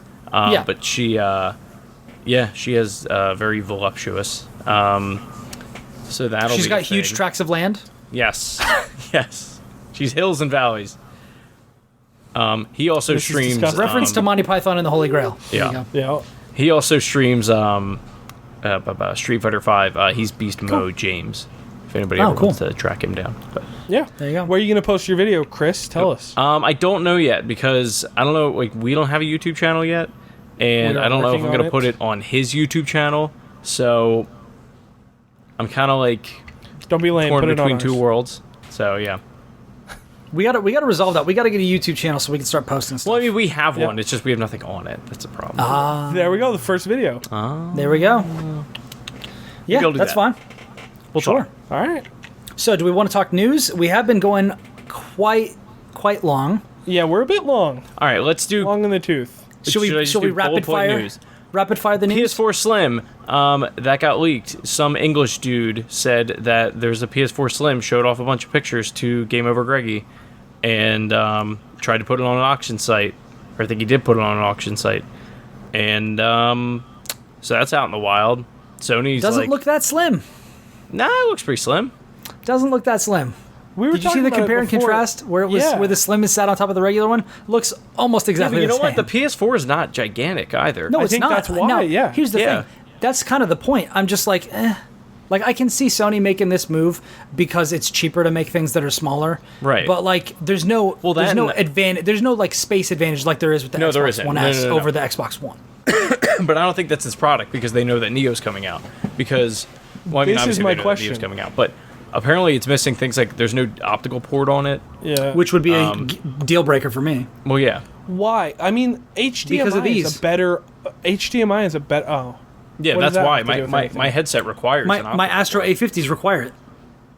Really? So Yeah. so if I got a PS4 Slim, I wouldn't be able to use this headset with my PS4 anymore. Yeah, my Elite. That's crazy. What is it? Elite 400s don't either. My Turtle Beaches. I mean, just get a cool Xbox with the cool Xbox little port. yeah, that wasn't always there, Marty. Both my Xbox sorry. controllers don't have that. Actually, wait. Well, and these.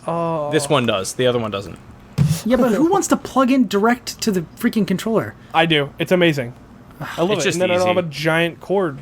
It's not running across your room. That's why mine Yeah, are exactly. wireless. But see, okay, Looks here's so the thing. nice. Do either of you have cats? No. Okay, I'm not a devil person. See, there's the Yeah. problem. There's a problem. You get a cat come up and try to chew between those cords. I don't know if you guys know Gavin Free, but his do. cat walks up, snips the thing. Right, it costs him like he's just got to go buy those cords all the time. Like, That's so Yeah, but annoying. doesn't it make it worse if there's a cord traveling across the entire floor? It's not traveling across the floor. It's wireless. The optical Is goes into an just into a adapter little that box. broadcasts wirelessly to Oh, the okay. headset. They used Sorry, to. I just see the They still make cord. those ones though, where Well, like this is my old. for charge. Right. This is Gotcha. wireless. This is to make sure it doesn't go dead during the show. My old Turtle Beaches ya. used to do that though. It was like 900 cables. It was awful. Yeah, same here. Yeah. Below One delayed. sec. What? Sorry. Go ahead. So, I'm genuinely wondering. Nobody said this is the PS4 Slim. What do you mean? No one. As far as Sony is concerned? Sony hasn't said that. It So- doesn't say Slim on the box, and it's just a box. Neither The did other PS3. the other PS3s didn't say Slim on the box either. And the PS2 didn't either. I'm wondering, is this Neo? No, that's not Neo. No. Here's my question. Why? That's an interesting question. Why? yeah. It's an well, interesting like, question. I haven't heard anybody bring it up yet, but like, you have to assume that if they're gonna be beefing up Neo with that it's gonna support 4K, it's got to be bigger. It You know what? absolutely That's- does not. Here's why. You know what, Marty? Marty, you've just Yeah. opened a door in my mind. Oh no. Excellent. Let me tell you. Let me say something.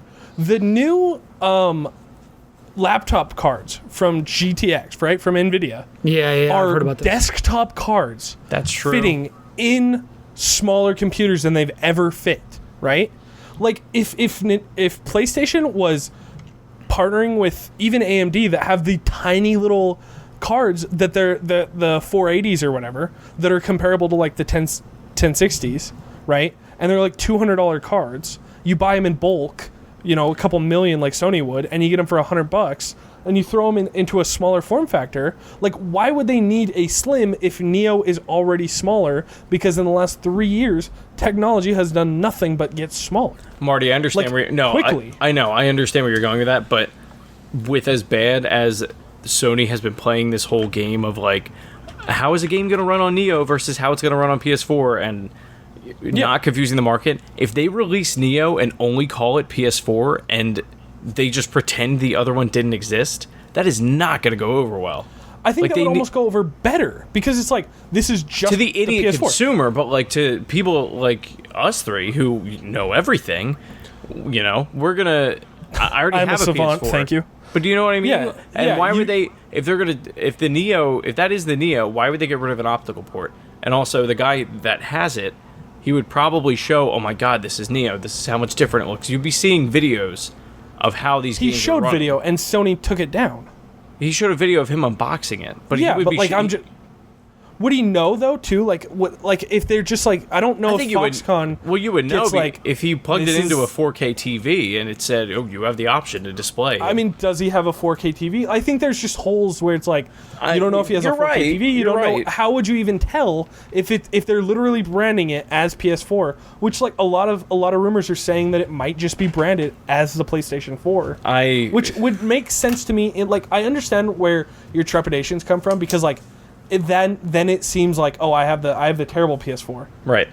but it's already gonna feel like that if they call it anything else. It's already gonna feel terrible. Yeah. Like no matter what. So if they get ahead of it and they call it PS4 and it's the new model and it costs the exact same that the current PS4 does, or $50 more, which would be I think a little harder to do if you're still just calling it a PS4. But even if they put like a little sticker that's like PS4 0.5 or PS4 Plus or PS4 whatever, PS4S, like It'd be that- cool if you were right. I'll agree with you there. That'd be really I cool. don't- Yeah. But I don't think that's where this is going. That's just I my just own don't opinion. see why they would make an S. Why would they make a Slim? The PS4, like they're reducing almost no Because they're gonna space. because they can probably sell that thing at Yeah. $199, and then they're gonna sell this new one at like $400 probably. because they're making the console is going to be less money to produce, therefore Yeah. they can pass that savings on to the consumer. Right. Yeah, I'm just sorry. explaining. That's where my But Get head's more at. units into the wild, things like I that. could Yeah. definitely Yeah. see that. I definitely could see that. But I don't think that people should rule out the fact that this could just be Neo. Like That would be cool. It could Because- be, but the person who leaked it. not leaked this, but who leaked the drawn images of this a long time ago. That posted They- Yeah, they have said that the Neo is not going to be coming out this year. So They did say that. Yeah. So if they're holding this for next year, I could see this being the Neo. But if this is something that's coming out this year, then I don't think there's any way that it is. No. If this is coming out this year, it's just the new PlayStation and it's just smaller. Yeah. Yeah, it's You just know what I mean? refresh. Which It's which just is refresh. which I'm wondering why they're even doing. This is like an even more incomprehensible version of the Xbox One S versus Scorpio, because first of all, the Xbox One S has a clear advantage over the existing Xbox One as far as size and bulk and overall the power footprint. brick being inside. The power brick being inside, HDR, and there you go. 4K Blu-ray, all that sort of stuff. Like the Xbox One S is the definitive Xbox One. Actual upgrade. Yes. And the Scorpio is like way, like orders of magnitude more powerful than the Xbox One. Whereas the PS4 Slim is not that much more slim than a regular PS4, and then the Neo isn't that much more powerful. So like there's really, unless you just don't have one and you're never planning on getting into VR, and from what we understand, the Neo is probably coming out closer to the launch of the Slim PS4 than the Scorpio is to the Xbox One S. Yeah, so absolutely. It's like every little thing just seems like a more inadvisable scenario. Well, really, the main I problem don't understand. we don't know what Sony is doing. We're not going to know until September. Of course. And all we can do is armchair philosophize about these different things. And what you said about with the Neo, like we actually don't even know the specs. we don't. There were the we know rumored the specs proposed. that got, we know the specs. proposed specs that But went we out don't know the prior to specs. E3 before Microsoft Before they came were out. like, oh, God. oh, here's Scorpio. Okay, so yeah, exactly. Before Microsoft laid it out for everybody to see, Yeah. but be straight with me, and let's keep it really quick. Do you think that Sony is going back to the drawing board or trying to boost performance after Scorpio's announcement? Absolutely. Yes, they have to. They know they have to. I don't know that I buy it. And I get where your head's at, where it's like Yeah. they've already done all this R&D, they've already developed these units. Like I totally get that, but I think that press conference happened, and they were just like, "Oh no." This is exactly. That's all they can do. Microsoft is working on a next gen console, Yeah. more or less, and Sony was making a mid generation console. I mean, it makes perfect they sense didn't if you need to. look at where they are. Sony is winning as far as numbers are concerned if we're looking at a straight comparison Xbox One to PS4. Now, both of them, Xbox One is performing, I think the last numbers were 25% better than 360, which is fantastic. because for current time on the market. Yeah, the year over year, in the life cycles. So Xbox is like still very strong because Xbox 360, I think a lot of people view that as one of the best consoles ever made. Yeah, absolutely. And I would definitely say that it's up there for me. It's like probably Super Nintendo, maybe PS1, but maybe 360. Like it's such a great console. It's number two, maybe number one. Like up it was, there. and it was when Xbox really kind of showed what they were capable of. So the fact that Xbox One is outperforming that is fantastic. Even in the face of a Sony that's doing better, they're still doing better than they were. So I don't want to downplay how well Microsoft is doing because they're doing fantastic, and they're making all the right moves. They're updating their UI. They're adding all kinds of stuff all the time to their console and their platform and the way that things interact. So, but if Microsoft isn't doing that well, I understand a lot of people are thinking, well, they're not quote winning this console situation, so they would want to refresh and start over and say X, Y, and Z things. Absolutely. And Sony is doing well, so why not try to continue what they're doing now? I think that's my problem with Neo is they could just continue. They could just, even if they put out the PS4 Slim, called it the Slim, didn't say anything about the Neo, waited a year or two and put out the PS5. Like, they don't need to do this confusing marketing Neo situation. And for all we know, that could be where they're headed. Like, maybe. Yeah, but why have this September event? What are they going to be like? Because people are PS4 Slim. freaking out ever since E3 because they said they were doing something. Well, because stuff got confirmed it, leaked. Then they were like, "Yeah, we're making this thing," and then they found out what they had to make, and now I think they're caught between spaces. They know they have to say something. If they are releasing, which a lot of people think, in October with PSVR, They won't. They won't. They have already manufactured millions of these. They can't. Which means that they can't bridge the gap between them Exactly. and between that and Scorpio. So either they are cutting losses and already cut losses in June, right? And said, stop, we're going to quit. Like, let's take this idea. Let's make it the PS4 or PS5, excuse me. I said the same thing twice. Make it the PS5. Make it everything that it can be. Compete with Scorpio. Be better than Scorpio. Like, really, really bring it home. Or they were like, you know what? Overclock it. We'll release it with VR. We'll grab some cells. God, It'll be a that's little not what crash happens. grab. And then we'll go from there. But like that line of reasoning makes me wonder, why even bother with the Slim? Like, Yeah. why even confuse the market again? If anything, to put this to rest, my thoughts on this, they're going to come out at this event, they're going to open it up, they're going to say, the PlayStation 4, it's now been redesigned. Oh, and it's available for $199. The crowd goes nuts. They go, now we'd like to show you a few new things. Here's PlayStation Neo. Here's God of War running on PlayStation Neo, and here's it running on PS4. Can you see the difference? That's excellent. You can expect PlayStation Neo Q4 2017, and then they just cut it off and they end it. I mean, obviously they're going to have a bunch more demos. yeah, but- obviously they're going to talk about, PlayStation Trinity, the new handheld. And, right. Because then you have to consider, all right, if I'm somebody that I don't own a PS4 yet, I've been like, well, I don't know if I should get one. And then you got they go to their nerdy friends and they ask, okay, do I get a PS4? And you're like, well, I don't know, maybe. We don't know about Neo wait yet. until September because They have a year time gap where they're like, you know what? It's $200. Forget it. I'll just buy it. It's not a there's problem. no way they can bring that down to $199 though. Like PlayStation right now is $350.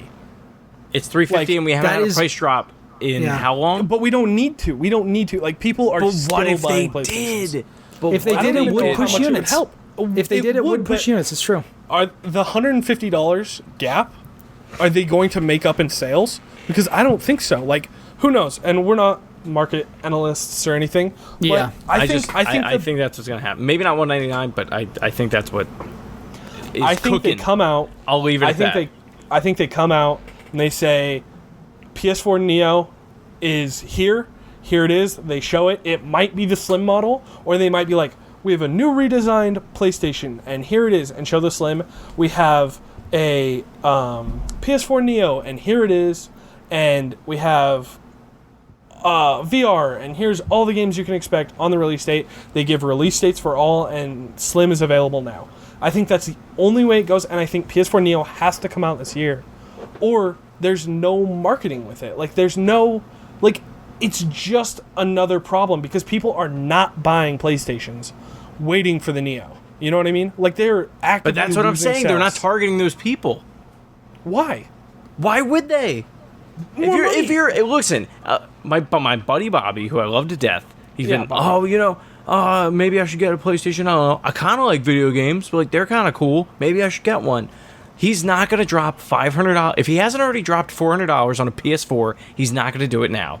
So chances are you've got a much better shot at getting him to buy a PS4 at $250 or $200 with like a lower scale true. model than It's for true. the latest and greatest tech. That's how it works. That's why they Okay, do these things. You do, but you are alienating a large majority of people because, like, dude, gaming In what is way? so mainstream. In what way? Yeah, I'm in the with way Chris that on this gaming, one. Listen, gaming is as mainstream as it's ever been. Like, it is extremely mainstream. It's true. People are hearing about the Neo, right? Like, dude, the Olympics ended with Mario. Like, it's so prevalent now that people understand video games, and people understand that, like, oh, there's the PlayStation and the Xbox, right? They get that. Right. And when people that are maybe a little more into video games than Bobby, but maybe are still rocking, a 360, or even like they have an Xbox One and they heard great things about PlayStation.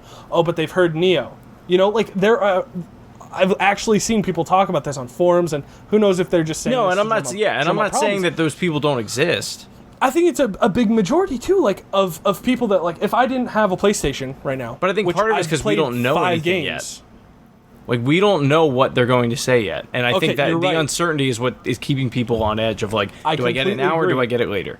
And if they say PS Neo out Q4 2017, nobody buys a PlayStation until Q4 2017. Who's going to drop $200 on a video game console, or I mean, there's no way it'll be $199 in my opinion. Well, no, maybe but it will be. yeah, That'd be that's crazy. fine. But let's say $300. Let's say a $50 price drop.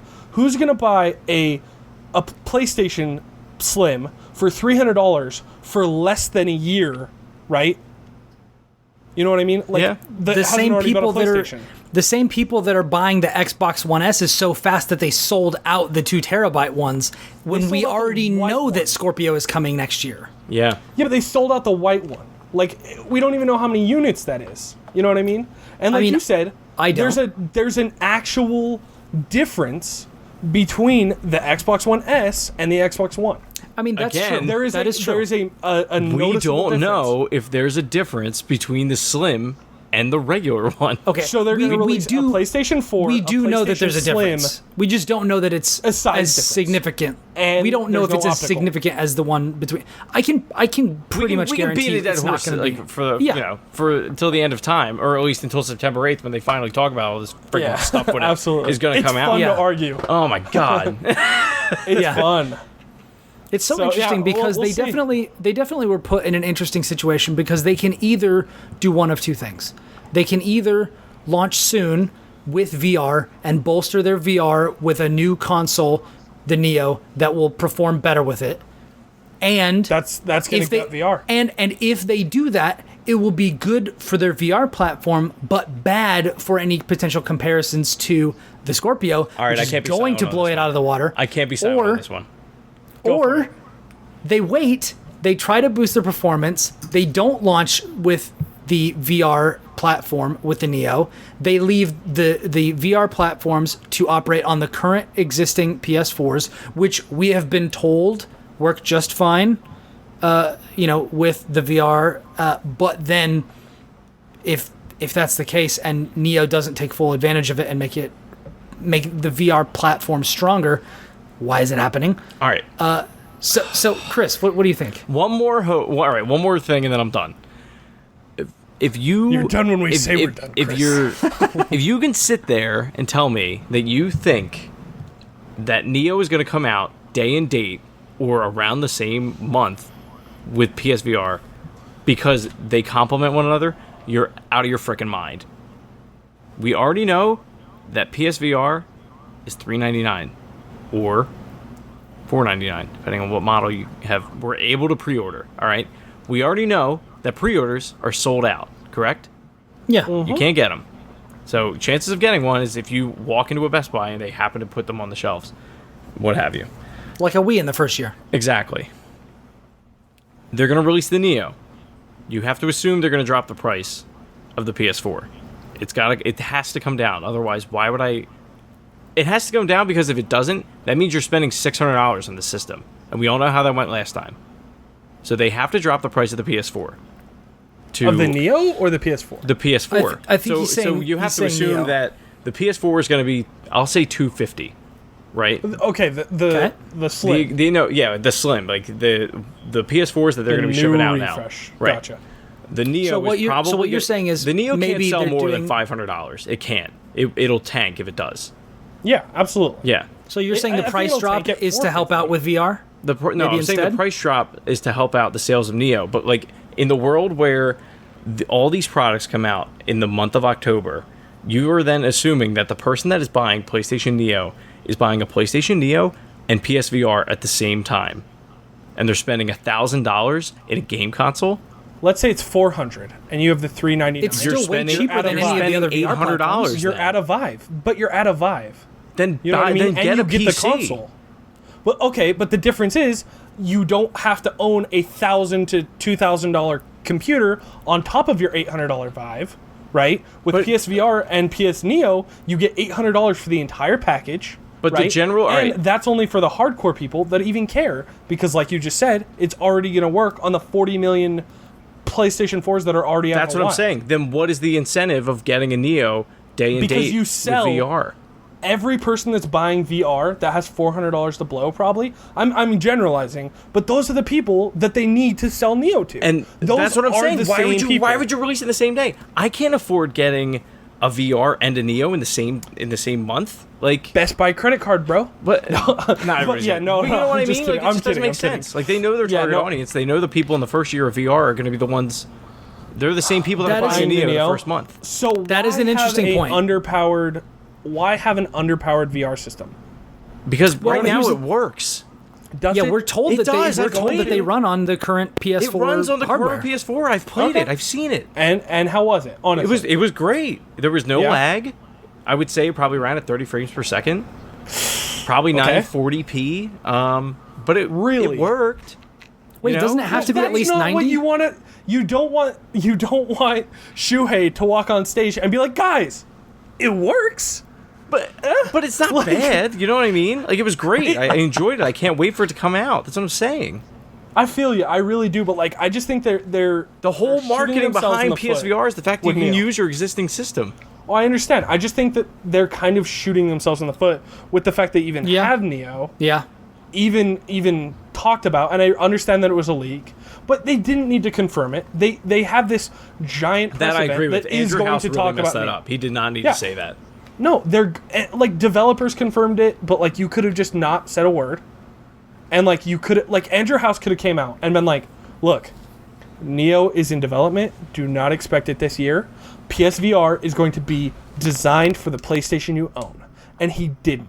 Yeah. Like he was like, "We play PSVR is a thing. Sorry, we didn't show it at E3," and like there was still things that it was coming out this year, Yeah. like floating around. They didn't I think it was. squash I any think of those rumors. I think it's just because it was that uncertain at that point. We won't know until September. I'm done. I'm Yeah, off my absolutely. soapbox. That's where No, I'm at. I think you have excellent points. I'm just really concerned about the way that they are handling the messaging, and like if they don't release Neo this year, I think it's going to scorn a lot of people. I think that it's going to make a lot of people not buy a PlayStation because they're going to wait for the Neo, and I think that you really lose out of a large market of people that would have bought VR. Like you just said, and I know like you don't know exactly, right? Like you're assuming 30 frames per second, right? Right. 960. Like from the VR that I've used and talked about and But read that's about and listened to, PC VR. like, it is, but like people are saying that dropping below 60 frames is nauseous. Like you will get nauseous. Oh, then maybe it is. running I've heard at 60. 90. I don't know. I've heard 90 is what you need. bare I've minimum, heard 90 and as well. 120 I've is- heard 90 as 120 is well. what you I can want. tell you, I never got nauseous. I don't know what the frames per second was. Maybe but- you were playing specific games, and maybe they were very, very cleverly designing the games to run at that performance mark. But like the Neo is designed to help. It's designed to help VR, right? Right. Like, I mean, that's Have they what expressly it is. said that? Kind of. Well, they want it Like, to be they the haven't- consumer level VR, like standard consumer level. Like we are entry level VR is basically how they're marketing it. Yeah. So That's why it's you so cheap. So it works on PS4, but it works on Remember Neo. that? No, it works real good on Neo. No, and but you on know what I PS4. mean? Like it works on PS4 and it also works on Neo, because if they're designing a platform for VR but it also works on the other one, like, and they're saying that it's going to work just fine on PS4, like I don't understand how that statement can be true and also we need Neo can be true. Yeah. Well, I guess it's the same argument between like a GTX 1060 and a GTX 1080, right? Yeah. You can use the 1060, but the 1080 is where that's the bread and butter. You know what I'm saying? Like, so I think that they might have something where, like you said, a $250 VR rig, that's crazy, right? Or even a $300 VR rig. Of course, you need to buy the $399 headset, but the fact that you have something that's cheap, or that is that cheap, that you can run this efficiently on and effectively, even if it's not the best, like that's awesome. My phone costs $900. Right. You know what I mean? Like Yeah. it's a VR. It's cool and it runs VR, not as well as any other VR I've ever seen, but it's $900. So like getting in at $250 on a console or $300, and I know $250, like we said, is crazy. Right. Yeah.